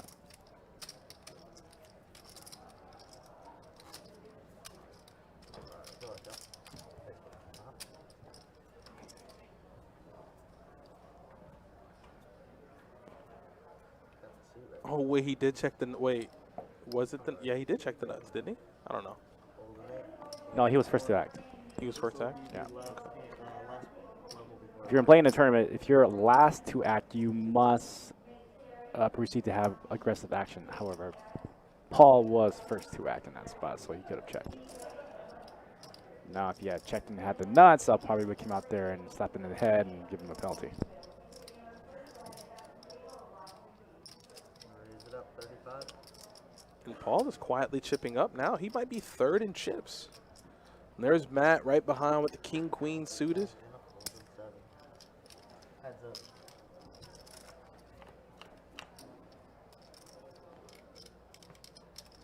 And top pair for Paul. Matt first to act. I don't know if definitely a flop bet's not going to get Paul off the top pair.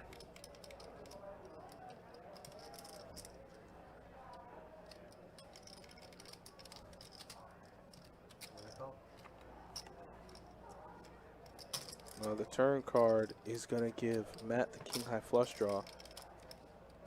And it'll give Paul a gutter. Gutter bowl.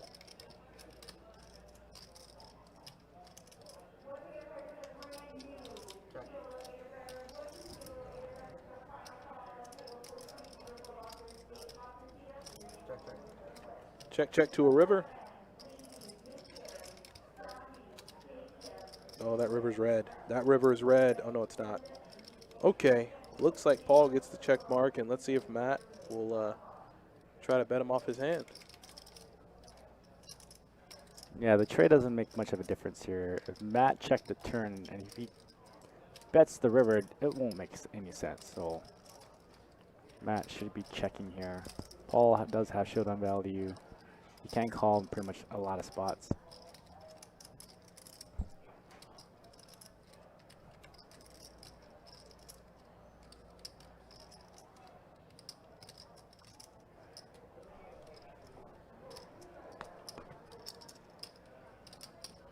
And Matt does take a stab at it on the river. He bets 155,000. And Paul needs to snuff this out. Can Matt ever have a 5 in his range here?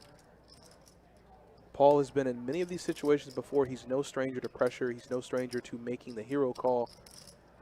But he's definitely going to work through this hand and analyze what's going on.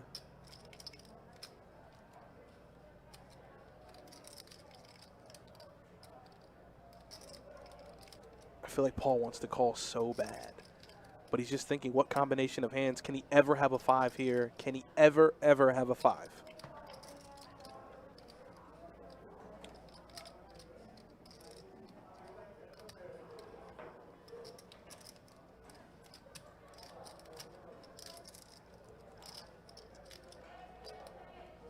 Oh boy, he looks at his cards. When you look at the cards, that means you're going to fold. Oh, he thinks he had the 5, and he's going to go ahead and fold it to him. The aggression from Matt pays off once again. He is putting pressure on each of these players on the table, and has significantly chipped up since we first started. And I think he's the chip leader at this point. I'll go ahead and put chip stacks up for you guys. Yeah, he has an overwhelming amount, 964,000 in chips. As you can see on the screen, that's 32% of the chips in play. Aggression pays off. Aggression pays off. That's a lot of information we put forth. And Paul's beating himself. Paul knew it. Paul knew it. He knew he had the right read, but he just couldn't pull the call button. He couldn't click it. But the wonderful thing about tournaments is Paul's still in. Paul still has a decent chip stack, and the next time Matt puts him in that situation, if he has a good enough hand to make the call, I think he will. Raise. 30.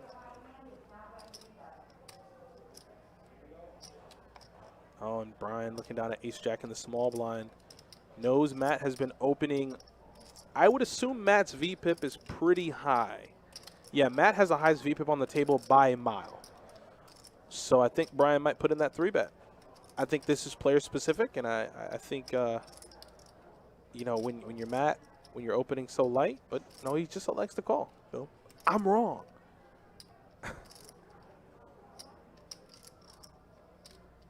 Now Greg's getting a pretty good price to get in. Yeah, he's going to want to go ahead and make the call. 9-7 off. Let's take it to the mean streets of Jacksonville for a flop. 3 ways of 10, 6, 5, 3 diamonds. Brian finds himself here with the ace of diamonds. The old check there from Gregory. See if he has one. And top pair for Matt.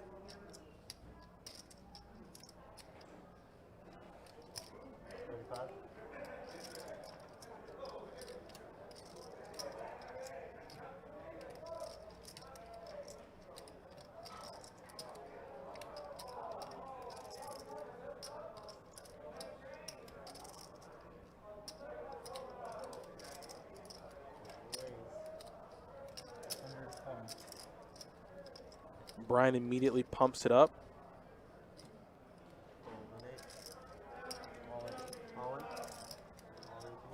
Holy God, Matt. Matthew, what are you doing? Talk about high variance route. Matt is going to move all in with top pair. And now Brian has a tournament life decision to make. Do you want to risk it all to try to find a diamond in the deck?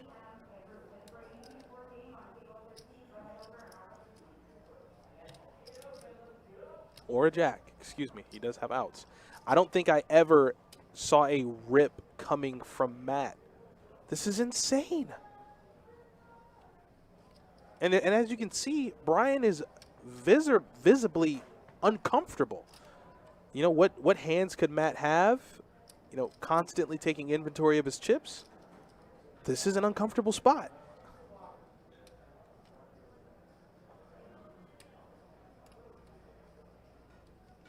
Who is this guy, Matt? I have no idea, Eric. I have no idea. The shove is just so strong, so strong.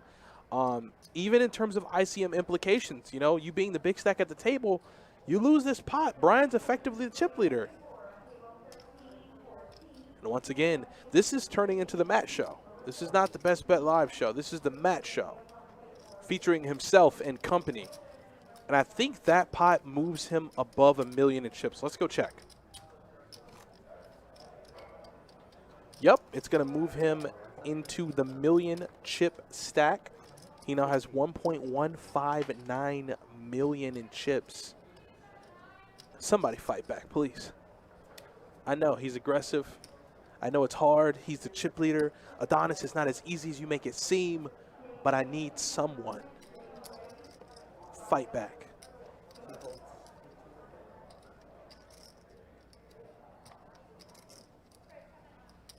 It is. It is.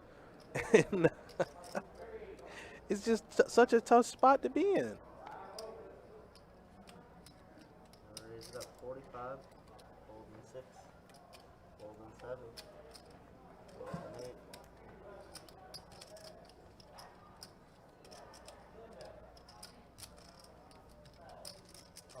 Call 45. Check.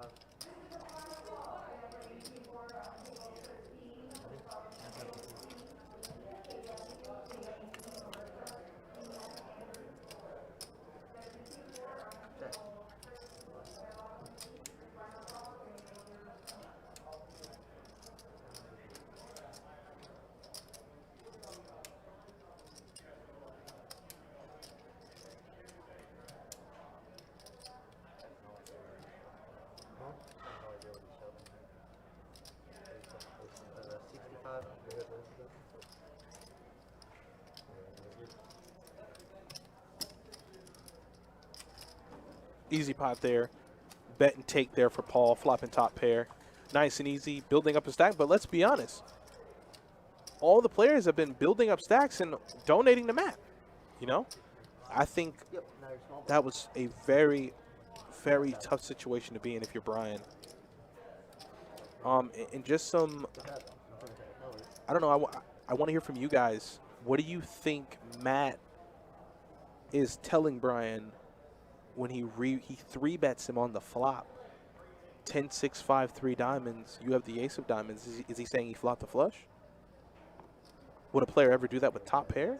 With the ICM implications? Like, there's just, that's why when it comes to poker, there's just such a big brain level of thinking in the tournament side of things, even cash, but specifically tournament because that's what we're, you know, televising. It's just so tough in that spot if you're Brian. Like, if I'm him, I need somebody to help me. I need someone to tell me that I make the right fold there. We'll get back into that, though. Paul, though, opens pocket trays. The 40 gets called by Matt. And I think it's safe to say, even if we did see his cards, it didn't really matter. We don't know what he's ever going to do.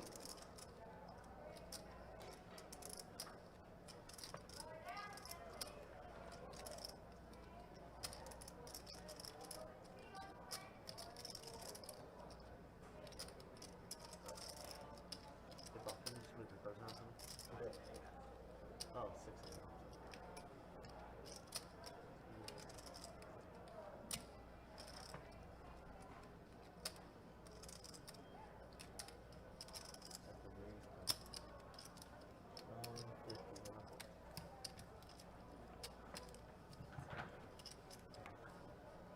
Good flop for that hand. Good flop for that hand. I guess Paul showed the pocket trays. Tells him good flop for that hand.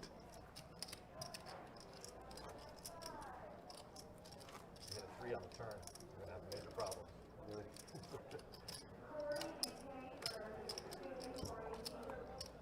Eric says, if it were cash, I think he has a nutted hand and you don't get to see a turn without putting it in. And I think cash or a tournament, I think that logic applies from what you're saying, Eric, that if, well, one, if Brian calls it off, it was for his tournament life. So essentially it would be like, yeah, even if Brian had more chips, that bet from Matt being the chip leader would effectively put them all in on any street. As Greg gets it in here for 216. I think the blinds are up. So yeah, you'd have to put him on some crazy nutted hand, but what hand is he doing that with a flop flush? So tough. Trav says, Cash has more tough spots than tourneys. Adonis, depending on big blind, stack size, and tourneys, some of the spots straightforward. Don't let anyone ever put you in an ICM cage. It's easier said than done. You know, when you're playing for $42,000, when you're in the moment, when you're on the table, when you have the chips in front of you and you're looking down at those cards, it's tough. It's tough.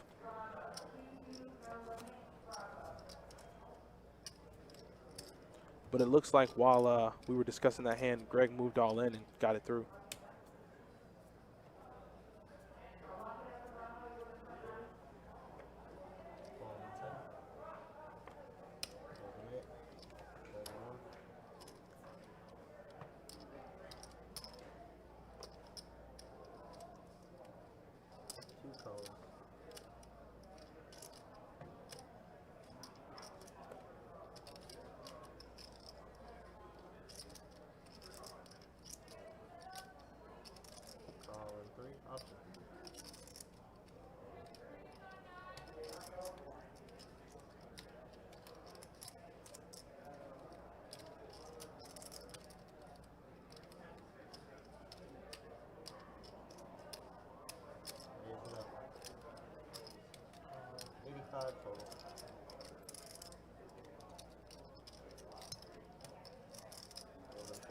So you got a raise here from Matt. The aggression.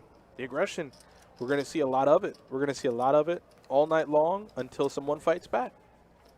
And the one thing is, you could stand up and get knocked the hell out. And what I mean by that is, you could think, okay, all right, you know, I got a hand now. Matt, I'm waiting for you to raise. Boom, you get what you want. Matt raises. Oh, I'm coming over the top. All my chips. I'm all in. I'm at the top of my range. I got ace, king. And then he could have, like, aces or something, and boom, you're out. Or he could just get in with some marginal hand and bust you.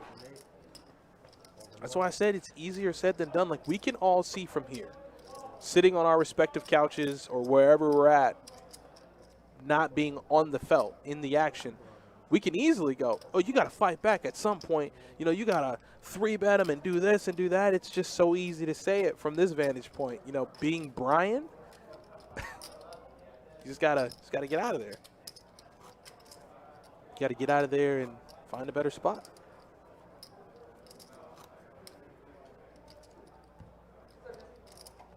Yes, they do.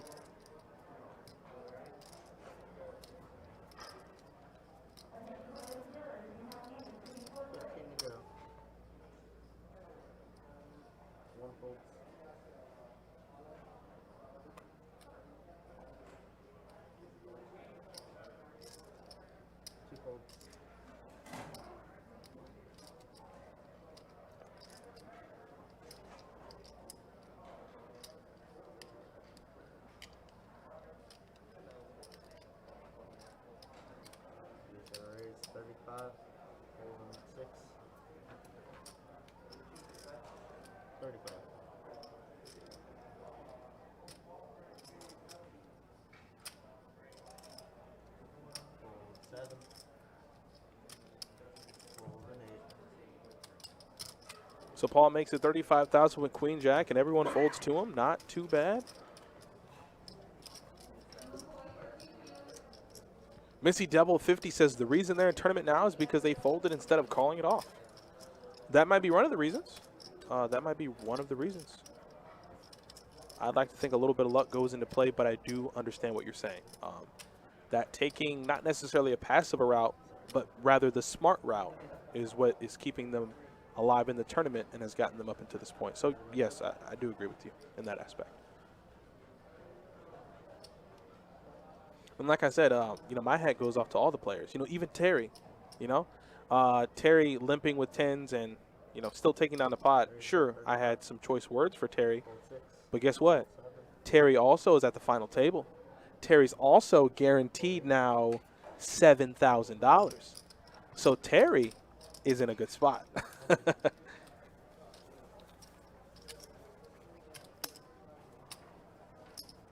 It's just so, it's so intimidating to know that as a player at the table, you've seen Matt show 7-8 off in an all-in situation. you've seen Matt show queen in an all-in situation. And to go up against a player who is showing down just premium hand, not premium hand, opening, you know, subpar hands. You just don't really know how to approach it. And for the players on this table, best of luck. May God be with you, because it's going to be tough to get over that hump. They'll be raising up 50. Jedi Master Ted, what's up, man? Just watching some poker, 1,500 No Limit Hold'em tournament. We are down to the final 6 players. We had 8 coming into the final table. We've lost 2, so yeah, 6. Hey, Guy Turner, make sure you take care of yourself, man. Yeah, I heard about the weather and Hurricane Ida and all that. So if you're out there in that area, if you might be affected by that storm, best of luck, best of wishes, and may you stay safe from Best Bet to you. And hopefully you guys can get through the storm. I think they said when it's making landfall, it's going to be a Category 4 storm. So make sure you are up on food, supplies, and water. And you take care of yourself. Brian Starling, what's the top payout? I'm glad you asked, my friend, because guess what I have? That information right there in the chat available.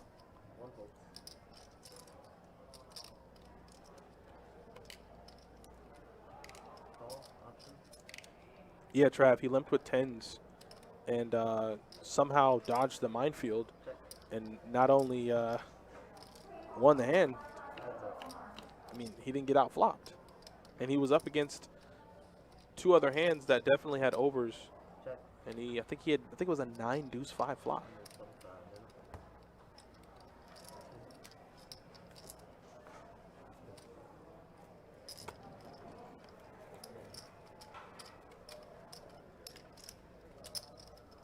I'm super quick.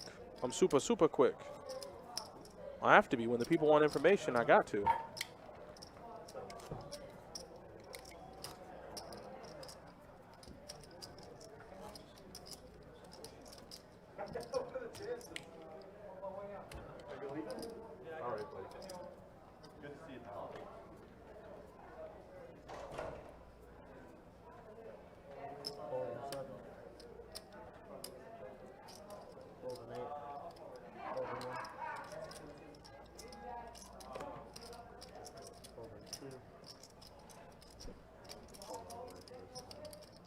So the action's folding around so quick.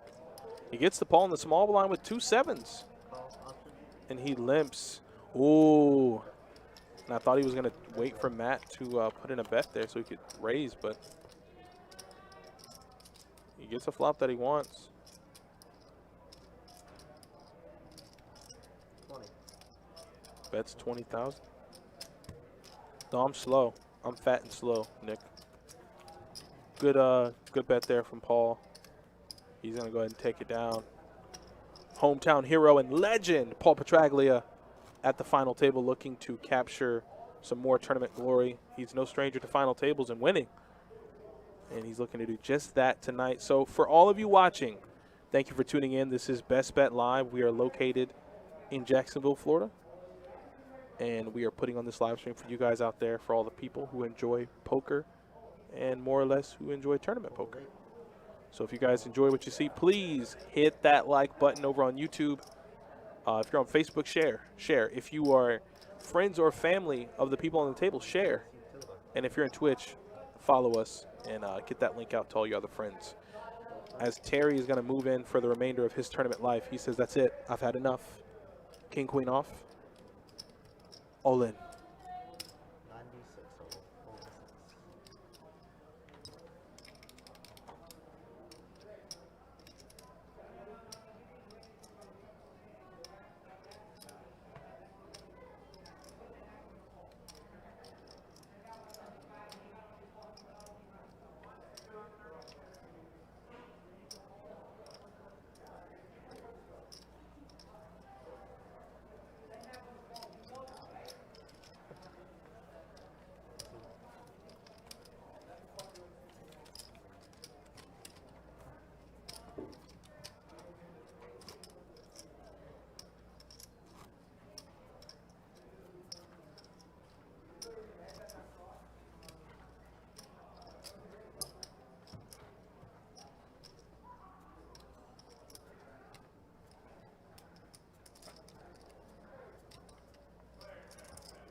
I mean, he is. Listen, I would equate hometown hero and legend to the fact that your picture sits in our building on the back wall, like a picture of you.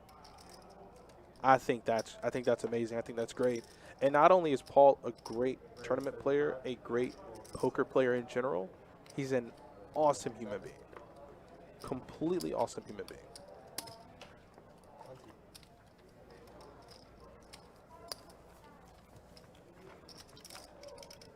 So Paul's going to take that down. We're going to get the blinds ready. I think the blinds are 10 and 20 now, if I'm looking at that correctly. Let me make sure. Yeah, he took down the WPT main event in 2018 for a decent amount of cash. It's 15, actually, excuse me. So it's 15K to go. I'll be right back, guys.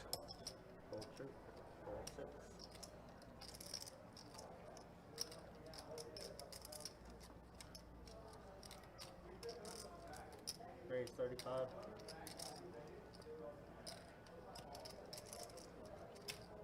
We raise all you need.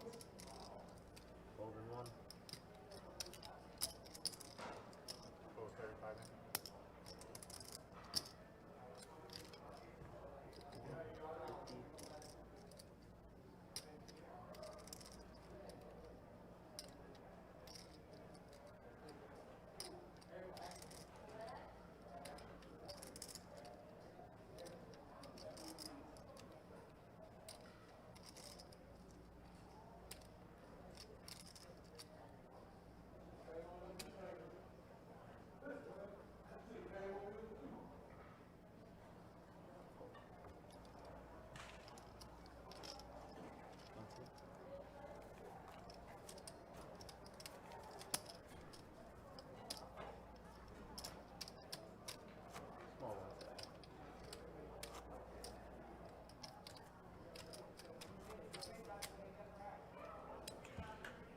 All right, let's see what we're in right now. Is it 6 and? Oh, so they're going to take, this will be the last hand at this level, and then we'll take a break. And then we'll take a 15-minute break, and we'll be back. Fold 3. Raise it up. Make it 45, 6. And I think this is going to start to become a trend here. You know, Matt opening, and I think this is a mandatory 3-bet. And Brian has so many chips, or excuse me. Oh, there it is. There's just the rip. He said, let's just play for all of it. Let's just do it. I think at that point, that's the only thing that's going to convince Matt or get Matt to fold. He goes, screw 3-betting. Just take it all. All you can eat. You know, put a napkin around your mouth, get your fork and knife, cut into it if you can.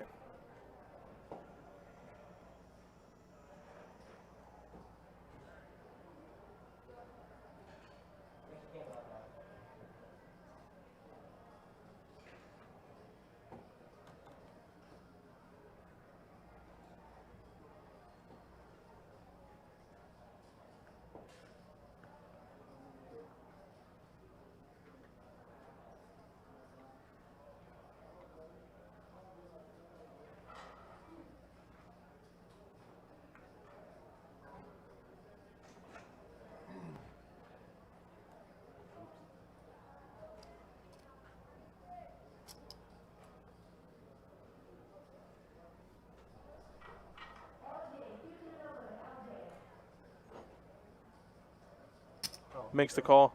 Ace King versus sevens. Obviously, sevens are in the lead, but Brian, this is what he wanted. He wants some of those chips back from that Ace 10, Ace Jack hand. And let's see if he can find them. A pot of over 700. Oh, my God. And he does. He makes trips. And that's going to be good enough for Brian to get the full double up into break. This was the last hand before they take a 15-minute break. So that is a massive, massive hand for Brian, not only for his chip stack, but mentally. You know, you make the agonizing fold there with the ace-high flush draw, and you hope to get those chips back, and, well, you get them back sooner than later. So good hand for Brian. As they take a break, I'll go ahead and put you guys back on our intro slide, and we'll be back in about 15 minutes. Go use the bathroom, take a smoke break, get you some food, and we'll be back in 15, guys.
All right, guys, we're back here. They had a little 15-minute break.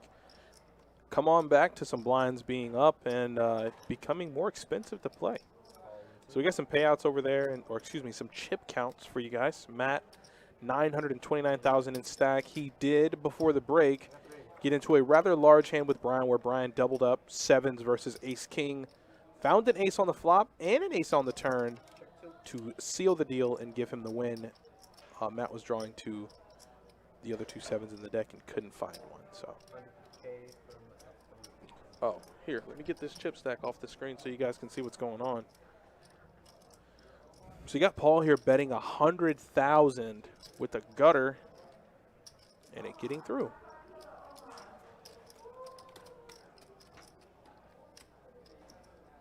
Oh, you put that in the chat, didn't you, Paper City Gamer? You put that in the chat a few minutes. You did put that in. I forgot. I almost forgot. You did say that Brian and Matt were going to play a big one, and boom, right before the break, they played a big one. Right on time. Rebecca says, let's go, Greg. Gregory is over in the 8th seat. The next player out will be guaranteed. Let me make sure I get this right. I think we have 5 players remaining. 60K. Excuse me, 6. So the next player out will get $7,909.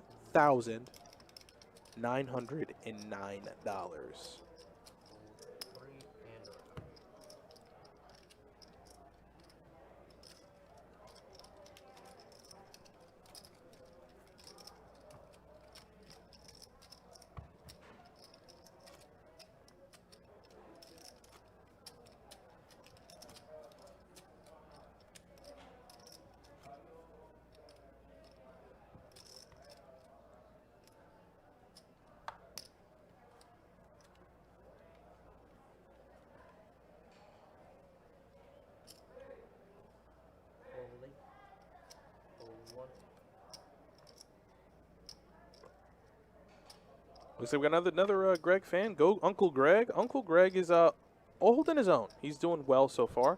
I mean, he's still in the tournament, so he has to be doing something right.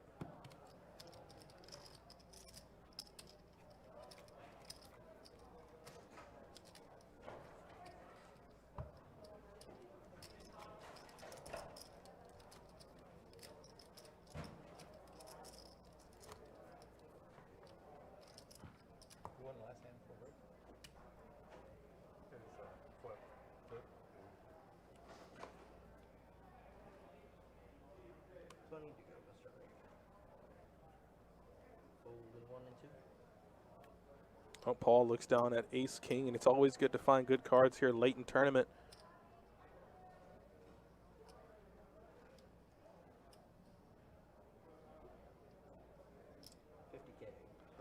And the blinds are 10 and 20,000, so he's going to make it 50K to go and get no customers, but he will scoop the blinds up, and at this level, scooping a dead 50K isn't bad.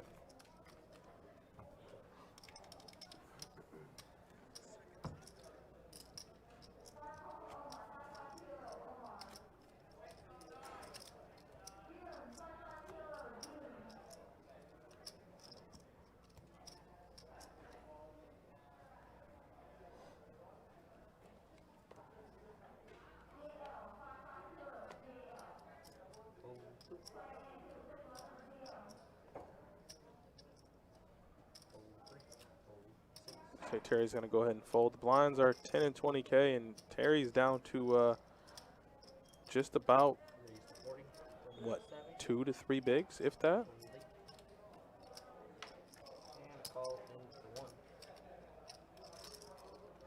Heads up, check the king's dark.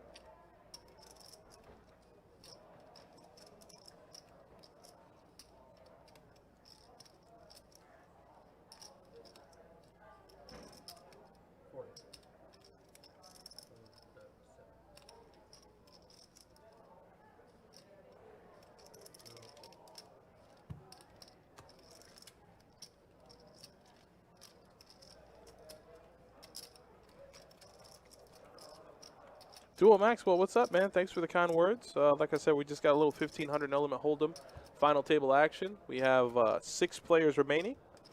Blinds are 10,000, 20,000 with a 20,000 ante. And the the final table's heating up.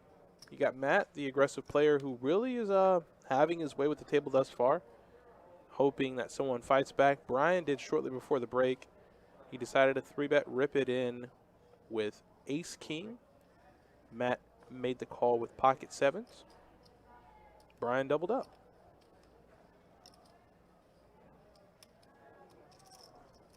Raised to 40 from 7.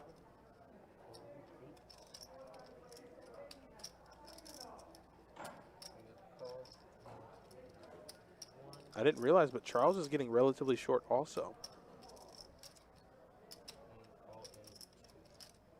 And Terry here making the call with 8-5 suited. Well, Terry, that was not the move to make, Terry. I don't think Brian can ever really be folding. 130,000. He bet 130 into 140. About a pot-sized bet, but you have the nut flush draw and a gutter. You know, if you hit the queen or the spade or possibly even the ace, you're going to get the rest of what's behind Brian. Brian might just put him all in here.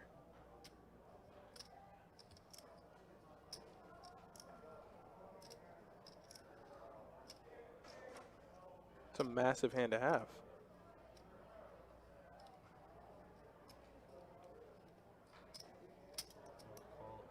And instead, he just makes the call.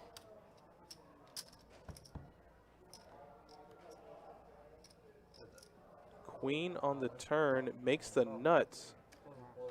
Yep. Oh, so it looks like Queen Jack up against King Jack. Oh, and they chop it up. Holy God. Charles catches the Miracle River card to chop it up. He was dead. Stone cold dead on the turn. Finds the eights to catch up, and they're going to chop it up. Brian had a massive hand on the turn, turned the wheel, and still had spades going to the river, even though he had the best hand already. Charles catches a Miracle River card and will stay in this tournament. Dan Zutel says Paul is going to win this tournament. He's no stranger to winning tournaments, and I think he'll do the same. We'll have to wait and see, though. Matt might have some other plans for him, though. When you have the chip lead and you're as aggressive as he is, it definitely won't be an easy feat for Paul.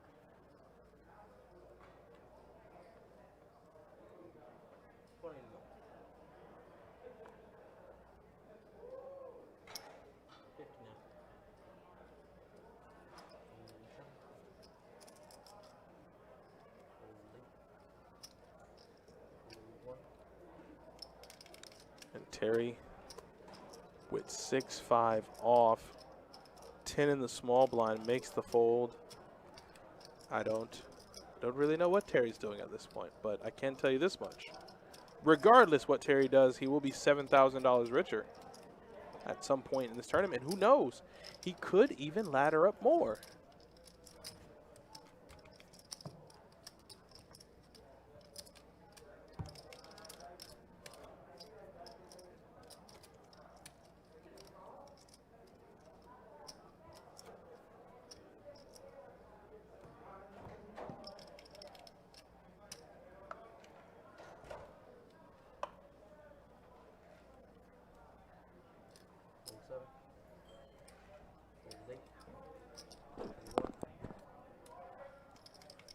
Yeah, Terry, it's time.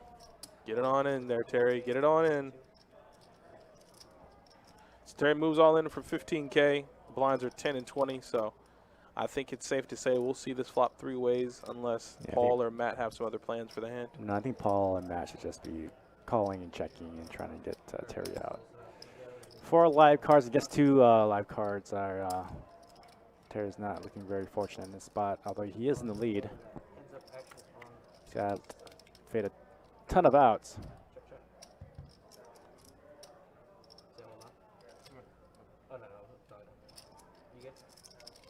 He's still in the lead.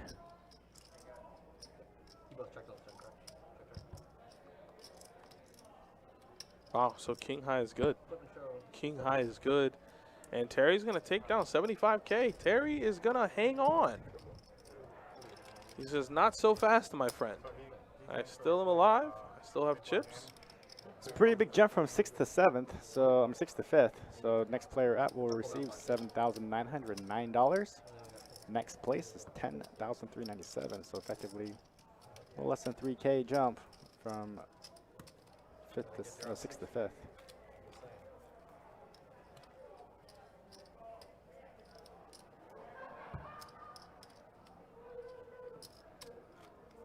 Gray doesn't look like he has very much chips either.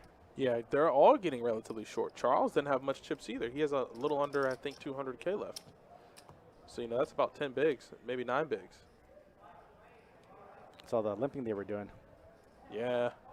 Yeah, you, when you're shoving, you don't have, yeah, so Greg just has right under 10 bigs left. Yeah.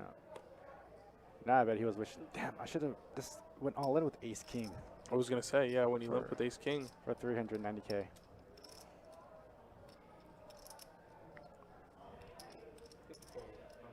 Yep, Paul's going to make it 50.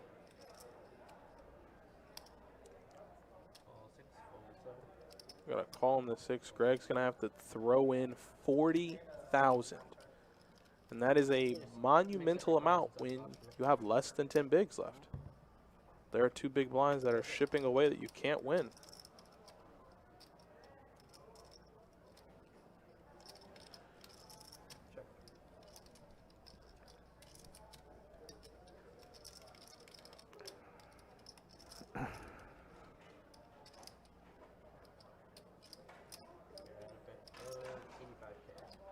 So although Matt doesn't have no paranoid draw, I can throw out a bet in there to see if he can get Paul off his hand. Well, Paul does have a pretty decent hand. Does have 1 over. Good shot, straight draw for wheel. He's in the hand of diamonds, but Paul will give it up, and Matt will take that down with 10 high.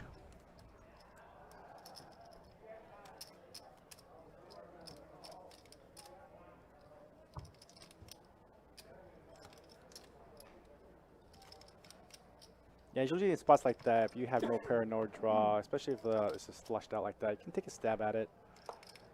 A single stab. Now, if the player continues, you can definitely scale it back. But because Matt has a lot of chips, he can make those kind of moves.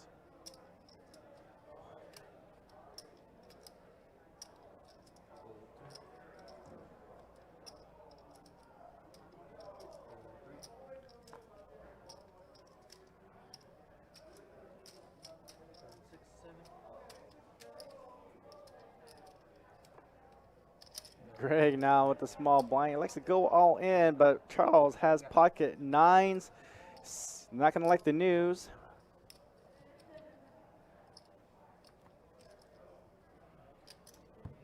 Greg's going to need a lot of help to double up here in this hand. Flop 8, 6, 7. He does have some hope. Unfortunately not. Charles does make his straights. Gregory has been eliminated. He's going to clear $7,909 for 6th place money. Now everyone's going to be worth $10,397 in next mint cash. And what's even better is Terry ladders up. Terry laddered up from 15K in chips. Terry fans, he's doing it. He's doing the impossible. I think he came in the short stack too. Well, pretty nice to ladder up to half of the field on the short stack. It would be. And like you said, that's a huge pay jump. Very nice, very, very nice. 50K from the 3.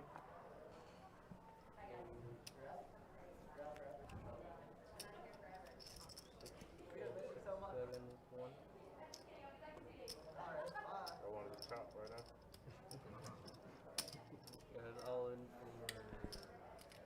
All right, Terry now is going to be at risk with ace 6 of hearts against Paul's king jack of clubs. Terry asked Paul to chop it up.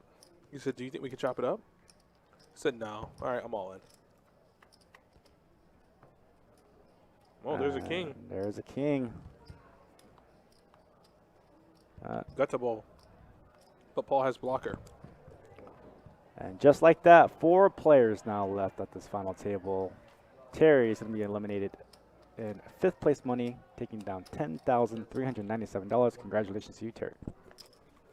Not bad considering where he was in the stack size. The man had 15K at one point. Right.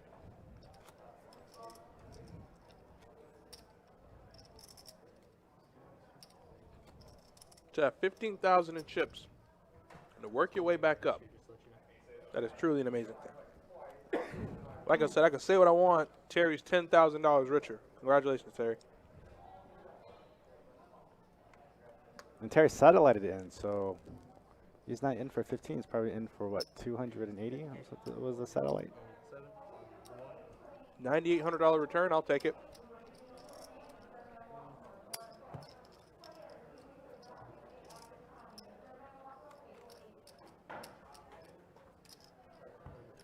Which will never happen because of Matt. It was dead small last time. Too many. Too many. Yeah, Matt's playing really well. I mean, he hasn't lost the chip lead since, so. Nope. He still has about 800K.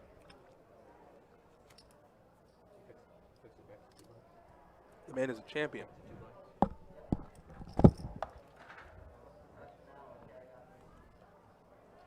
The man is a champion. Dumplings. Fried, Nick from Yuma. Fried. Gyoza. You already got the packets ready.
Okay, from the tray. Hold it.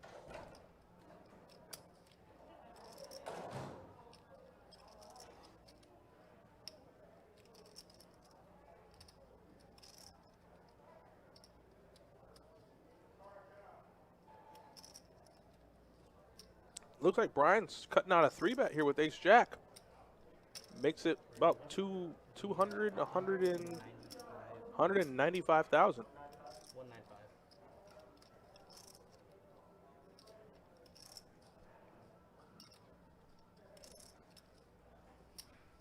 And then fold. Yeah, I think Paul's gonna have to fold that. Yep. Gets out of the way. Does the right thing there.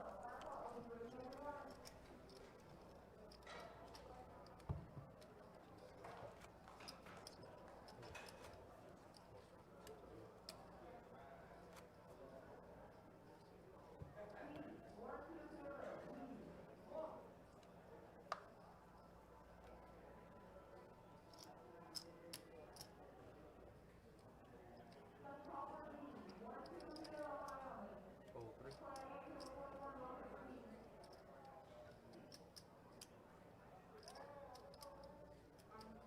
50K from 6. Fold 7. And fold around. Should queens. I guess that's okay four-handed. I guess that's okay four-handed. Pretty big.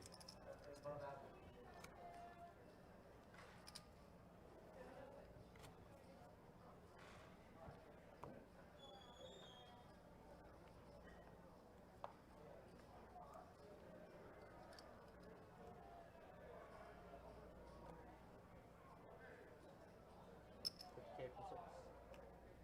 Fold 7. Fold 1.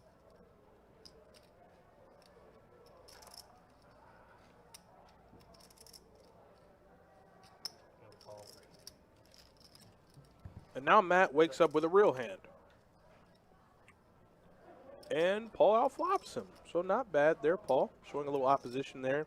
Not so quick to fold. Blind versus, well, not blind versus blind. Oh boy. But it looks like Matt is going to catch up on the turn. Boy, oh boy, oh boy.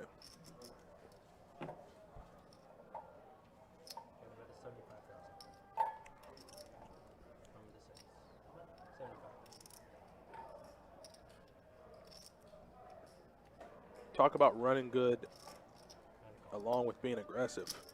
You float, you catch up, and boom. Matt gets the check mark and has the best hand. Matt, of course, has to go for value here. He might even just like overbet the pot.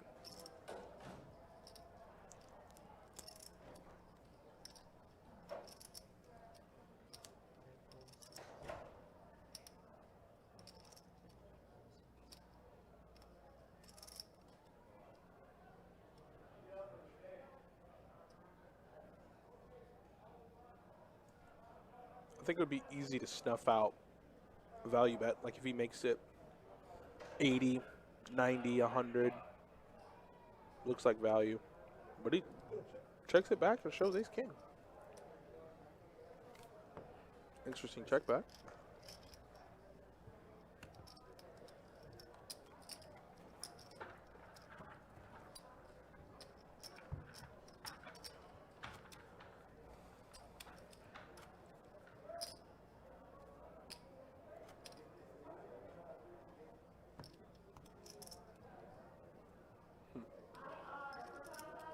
Four players remain, 122 in the field, 8 at the final table.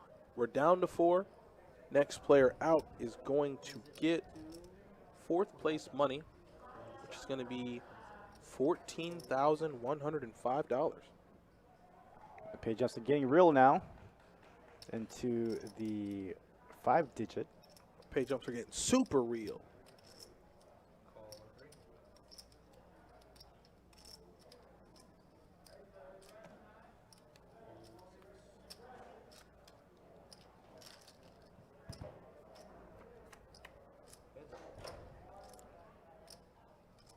So we got heads up action between Brian and Paul, and I see a face card on that flop. Yeah, Jack 9. So a pair of 9s for Brian and an open the ender world- with the flush draw. The world for Paul. Wow. Paul was definitely looking to check raise there on the turn or on the flop. Had Brian bet.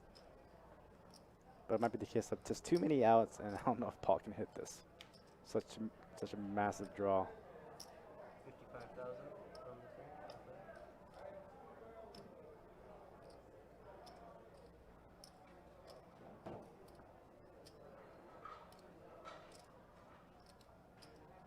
Brian's going to make the call. No reason to fold second pair just quite yet. Paul doesn't get there. Oh, Paul got nothing. Paul got 10 high. Paul is dead. All Paul can do is bet it.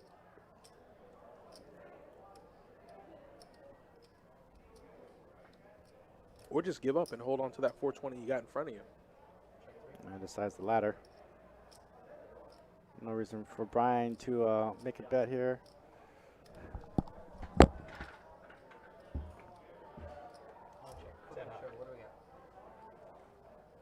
And so Brian checks it back, gets the showdown with his pair, does have showdown value, knows that. Massive combo. He said a massive combo draw. Yeah, my best flap, I'm gone. Oh boy. I was like, please fire this flop. Nice hand, bro.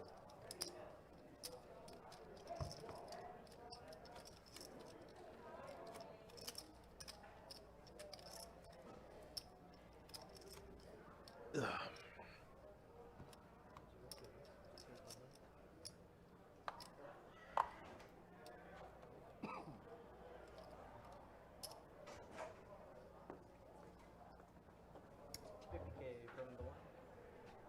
$50K from the one.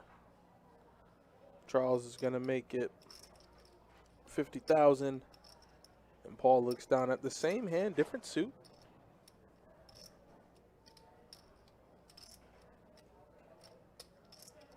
Paul's thinking about, yeah, he's thinking about 3-bet shipping it in there. Okay. Wait a minute. They both have the same hand.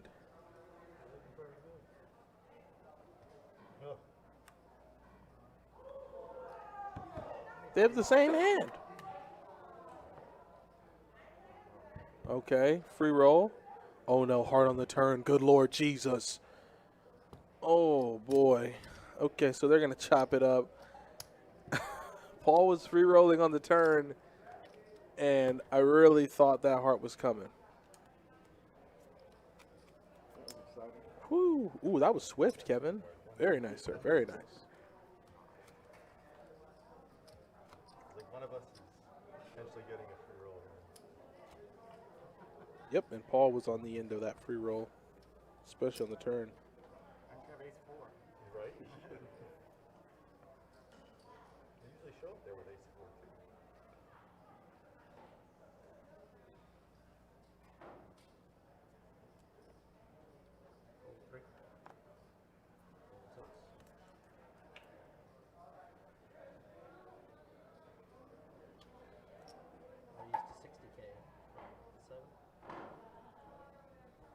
Oh, and Brian picks up pocket kings against Charles. We can't see Charles's cards, but we'd have to assume, unless he has American Airlines, Angels, 2 bullets, he's going to be behind. And he is. He is severely behind. 75 from the 1.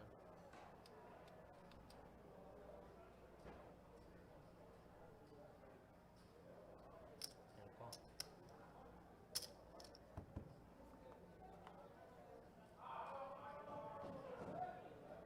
Check 7 and check.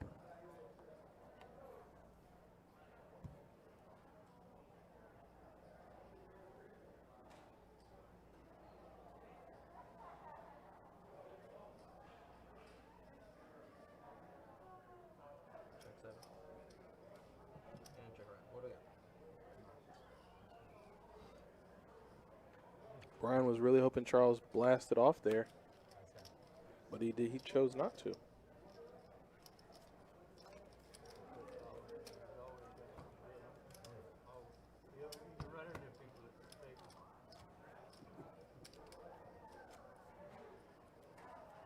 Small blind for 10,000, sir.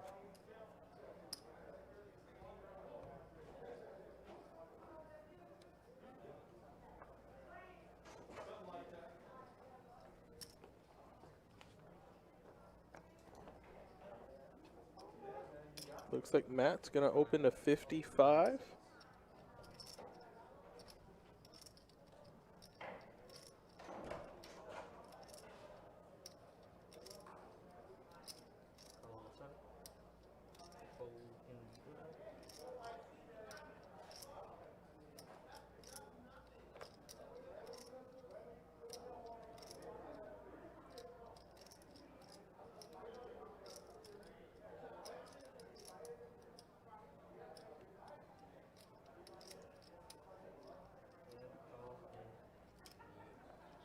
And Paul's going to make the call. He got a lot of 10s and jacks and 9s and clubs.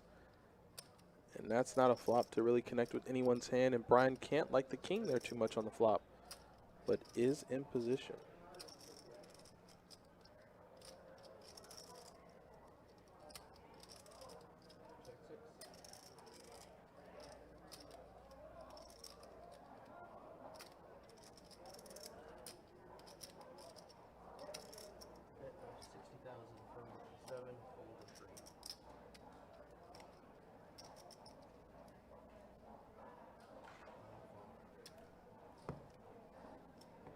And Brian's going to take down the pot. Pocket 10s, not too scared of the king, takes it down.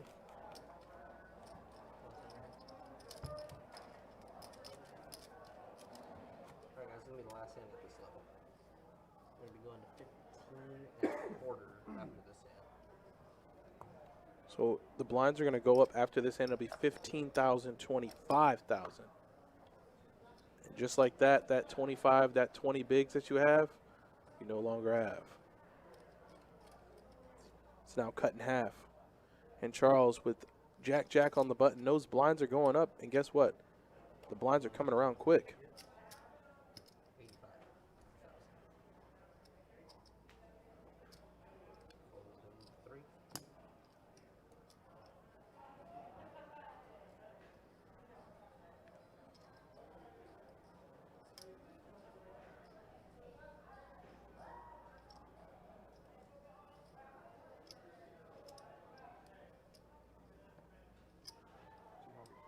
200,000.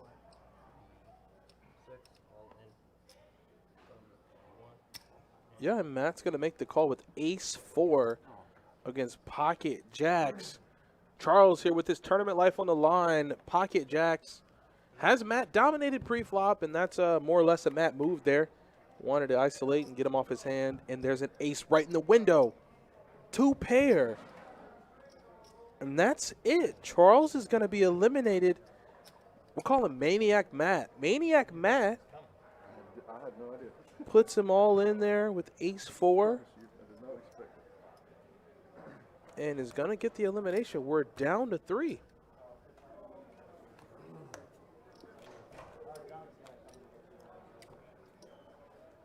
is my last one. You got 15.25 now. So Matt's going to be taking home $14,105.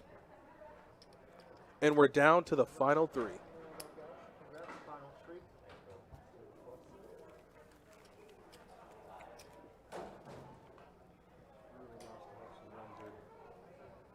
Was it? So it's really nice to have some runs. Oh yeah, especially at a final table, Especially right? final table. Shit. Never hurts. Yeah, 15 items. Alright, let's go, let's go. Sean Hunter, what's up, guys? Nice to see Best Bet today. How's the week been? We've been good. Who plays 5th and 6th? I want to say Gregory and then Terry. Full three. Mm-hmm. Oh, 5th and 6th. Then Gregory and Ray 65. I'm not sure.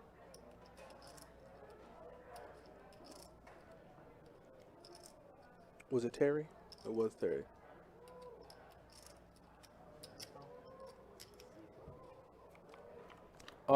Charles. Charles just got eliminated in the 1 seat.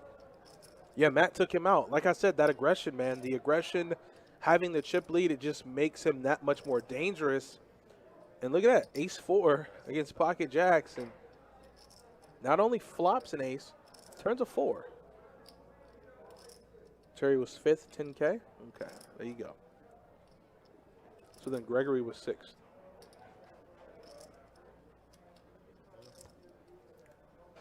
Shot Hunter, first place is 42K. Right here.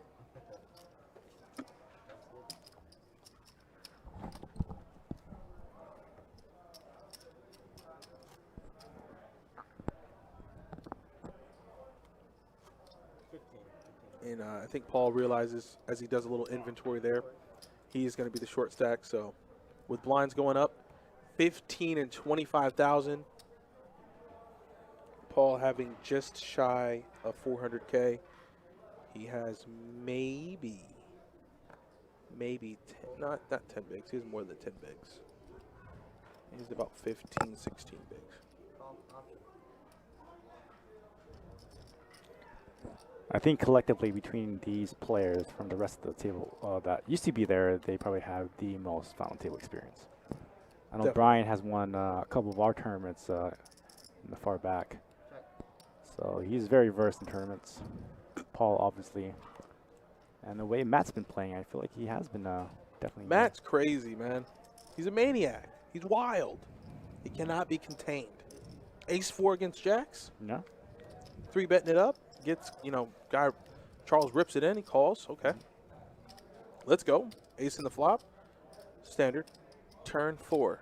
Okay, now you're drawing a 3 outs. Or 2 outs, excuse me.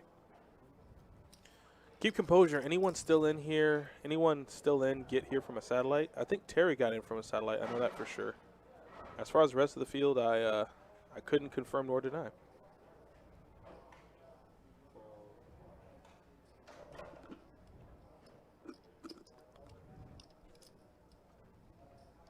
Paul with the ace tray suited and a booted. He says all in. That's it. He says if it's any time to go to war, it's now. And look at Matt. Look at Matt. He loves it. Ace rag. He loves it. He's on the edge of his seat. Yeah, it's definitely a call here in this spot.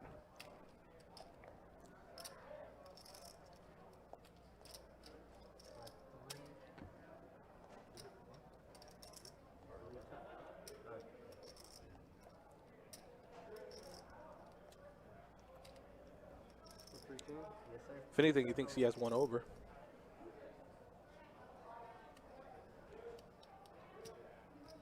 Matt has 1.4 million in stack. Knows it wouldn't be that much of a blow if he made the call.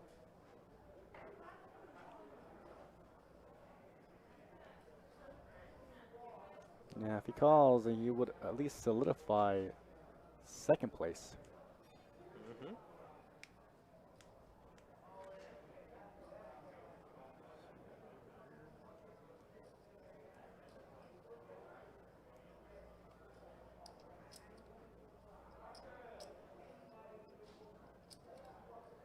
Sean says we have no live streams this week. I'm pretty sure we do, right? Wednesday, Thursday, Friday this week. Yeah, we got live streams this week. Yeah, we have to. We definitely got some live streams.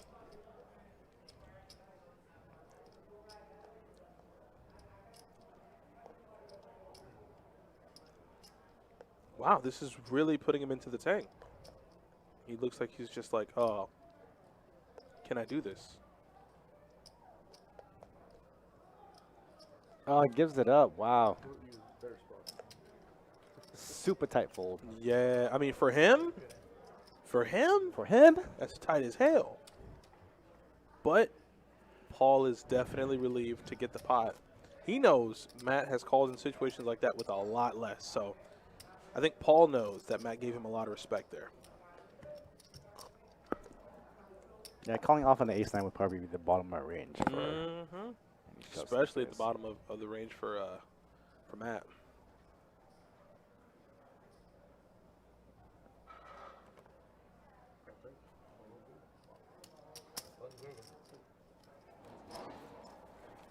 No, all the live streams went on last week, other than the 2550.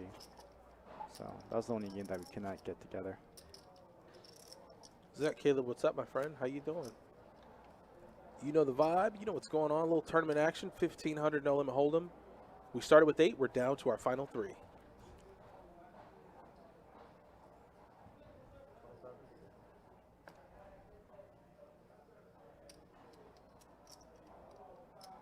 Raise to 50.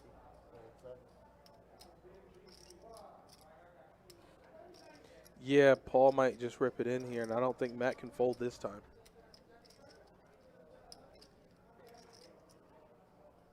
Just don't think Matt can fold.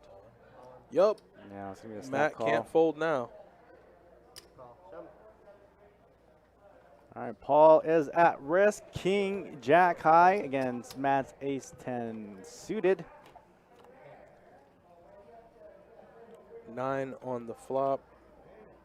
Whole board pairs in the 7. He's going to give Matt the check mark, and Paul has been eliminated. The final table has now been set. Matt and Brian are the final 2 players remaining. So they're going to set the table up, and we're going to get the final table all set. We'll be back in a few minutes, and we'll get you guys back into the action. Yeah, let's go ahead and display the chip counts for now, see what we were looking at heads up. Display chip counts? Oh no. What is this? Let's do this. There's your chip stacks.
All right, guys, looks like we're coming back here soon. We are now heads up for the trophy. Trophies. 42K up top. Second place money. Cool, $28,442. No chops were discussed. Only a 500K disparity between the two players, which is about 20 big blinds. So stacks are pretty even. A little bit more in Matt's favor, but I think Brian can definitely Wow. have a shot at coming over the top. But Matt has been playing ultra aggressively, which has worked in his favor. We're going to see how it works out in terms of heads-up play. I don't know if that translates well, on a full table. Sure. Positioning, sure. But heads up, different game, different ball game in general. So let's see what happens. Heads up for another title, huh? Not a bad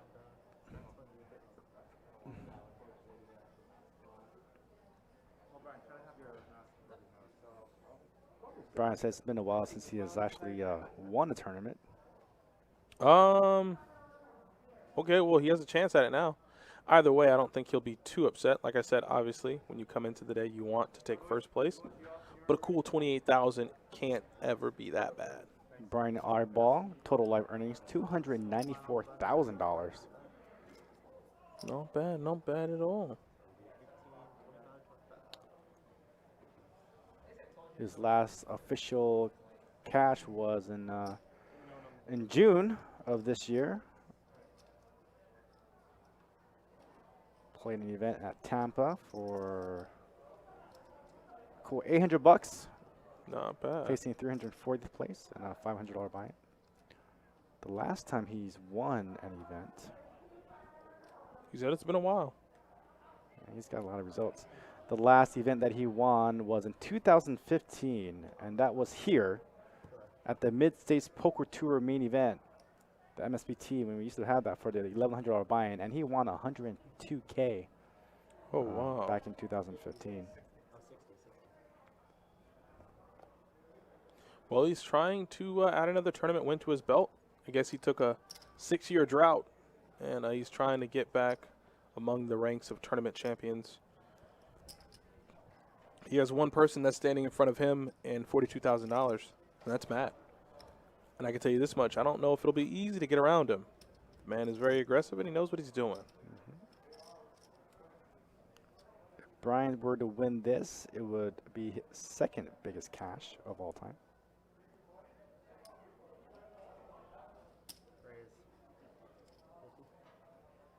I think this will be a rather quick heads-up match because of how aggressive Matt is. He's not trying to play any games. First hand out of the gate, king, queen for sevens.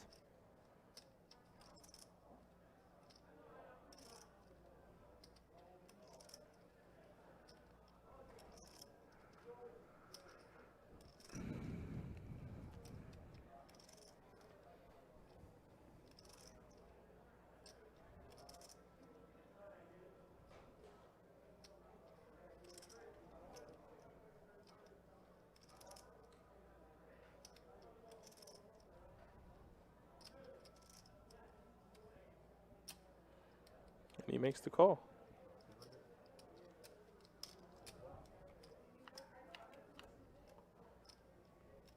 Oh. And 3-betting and flopping top 2 is not too shabby if you're Brian. Now Brian 3-bet 200K. I think a down bet in this spot would be nice, but he might just go for the exact bet. No? 150? 175? No, 150. So he did down bet.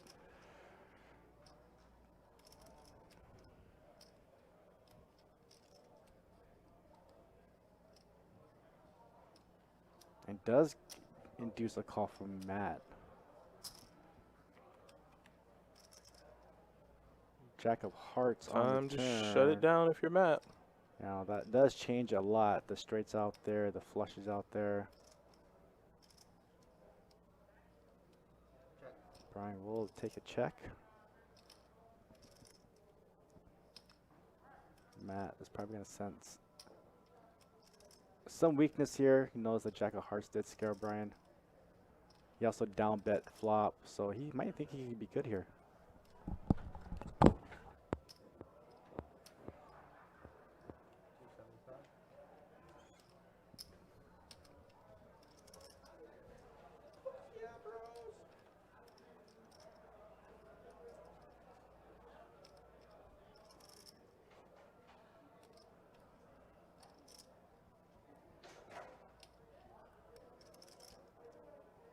Brian says, that heart will not deter me, sir.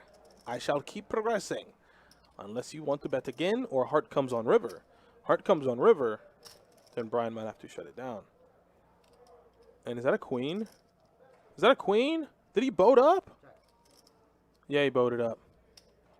He boated up and he's trying to get Matt to bet. Yeah, so he can burn Matt down. Yep.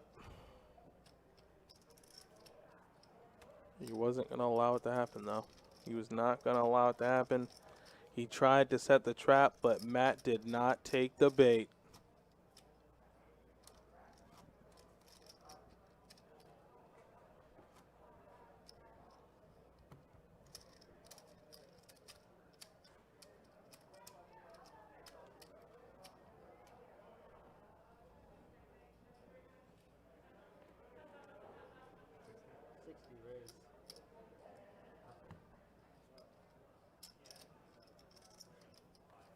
We'll raise and take action from Brian. He might be finding his groove here, as I said earlier. You know, it was Matt was the player to beat on the table. He was the one winning all the pots, finding all the hands, and winning the most. So the idea was to be able to beat Matt in a hand. That's what you wanted. I think Brian's getting that and some right now. Set the trap, down bet the flop to get an extra 150 in value.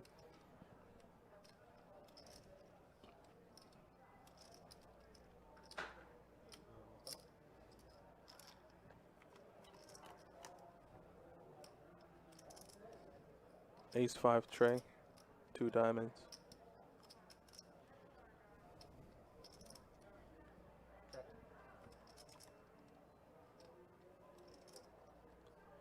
Nick, from you, I don't think they've made any kind of deal just yet.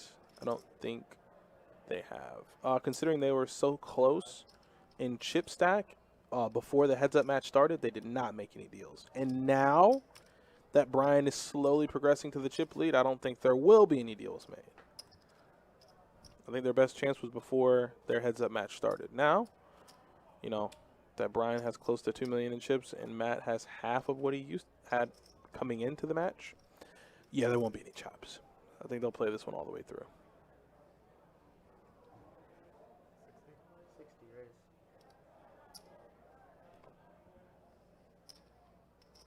Brian picks up 2 jacks heads up, which is a monster. And just so happens that Matt's cards will not register here. He does have them in the box, as you can see. King 9-10. Gutter ball for Brian.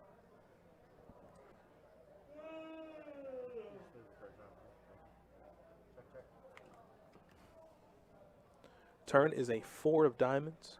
Doesn't really change much.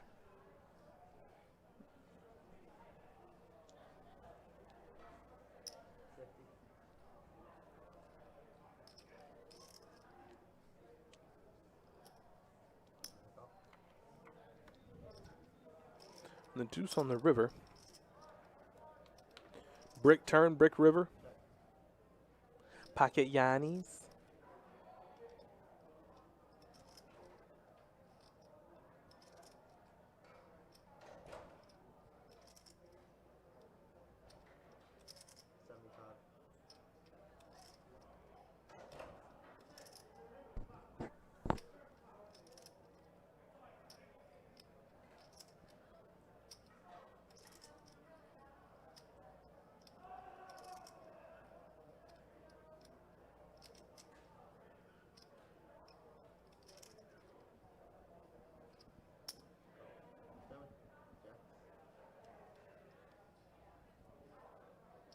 Yeah, so that aggression pushes Brian to the 2 million point.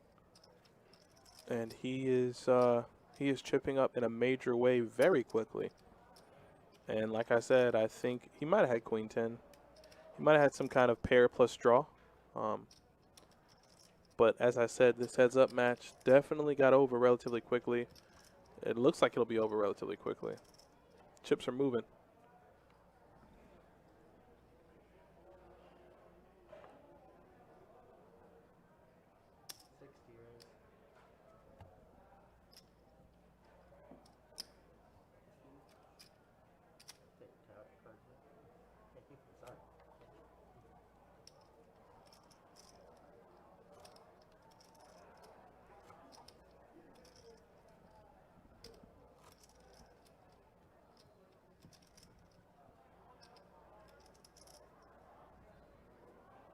Well, yeah, they're definitely playing it out. They're playing it out. 60 raise.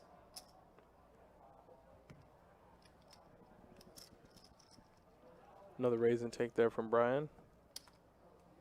And just like that, Matt started the heads up at about 1.7, 1.8. And he's now lost about that much. He's lost about 800K, 900,000. And this heads up match is starting to look a little lopsided, but as I say that, Matt looks down at 2 9s on the button and wants the opportunity to win some of what was lost to Brian back. And Brian says 6 deuce. I can't really give you too much action, but you can take my blinds.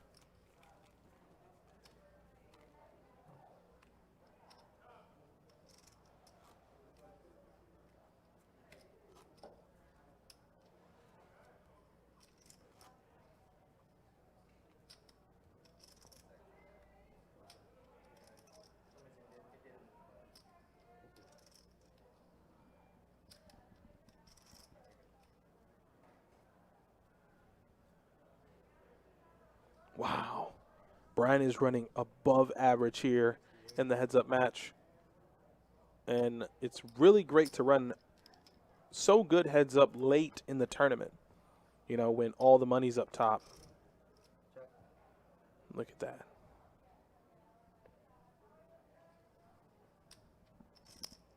Got a bet of 50,000 from Brian.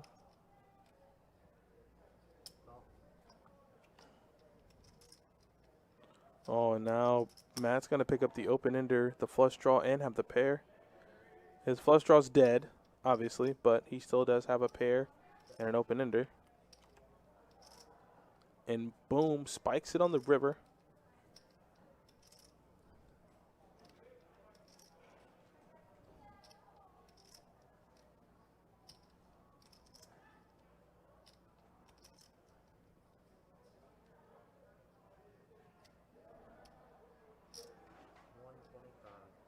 Bets 125.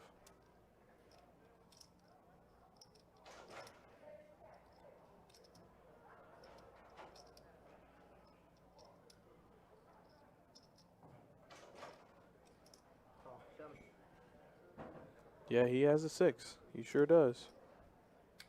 Brian didn't believe him there. Decided to give him a little bit back. And made it worth his while. So just as I thought this match might be over relatively quickly, Matt's going to fight back. Says, give me some of them chips I gave you back. You think they found a home. They're coming back to me. But I think Brian still has an overwhelming chip lead right now.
So we got a battle of, well, the players. The cards here aren't going to matter too much. As you can see, neither player really has much. Matt with a pair of deuces. And Brian with king high. Just get, let me call that 65,000.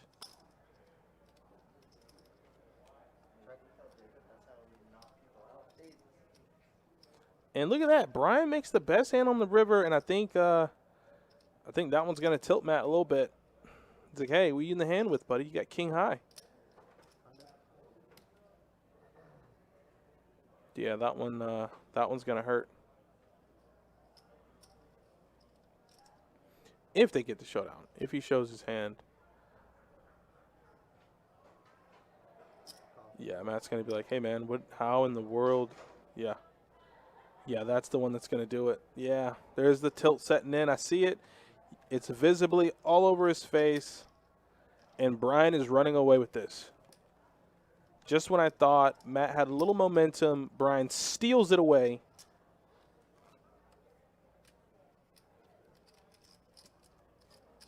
And Brian is poised to get this one through. So we're going to keep playing here heads up. Brian has close to 2.2. Matt with about 860.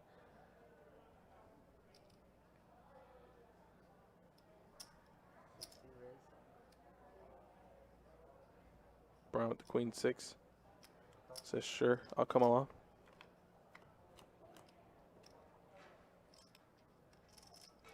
Thought we were going to see some carnage there with clubs, but clubs are out.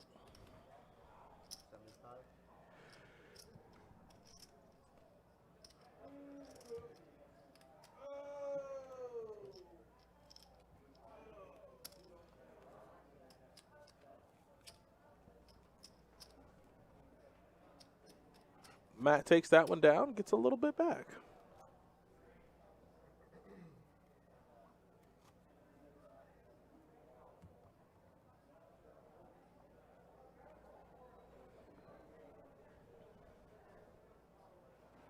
So pocket trays for Brian on the button, and he makes it 60, standard open, or what has been the standard open here, heads up.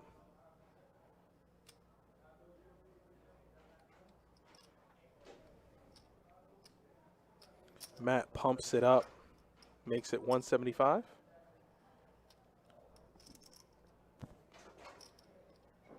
Matt has fight in him. We're about to find out, Sean. You might be right. There might be a ton of play left.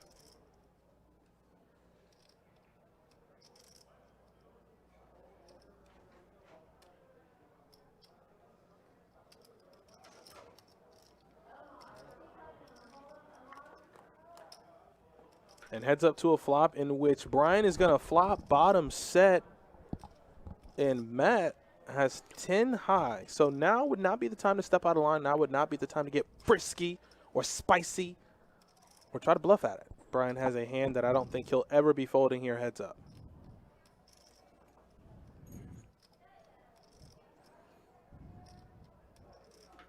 And Matt here's taking his time to think about it. Yet looks like he wants to bet, and that would be detrimental to his health and his tournament life.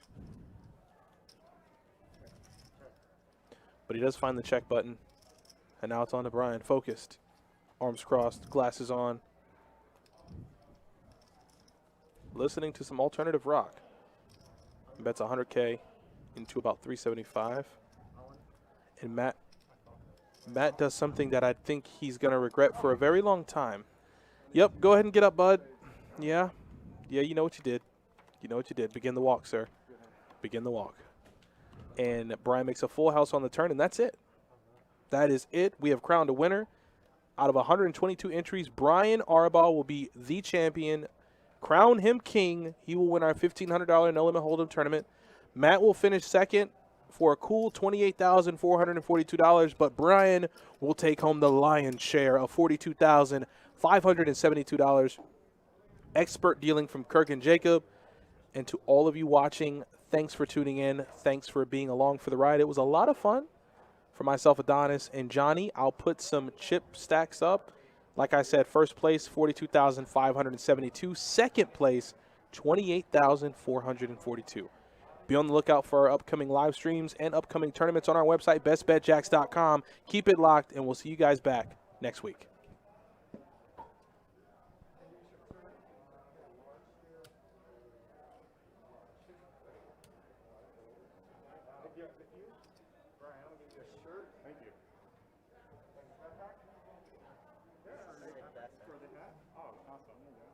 It's the first and only backpack so far. Yeah.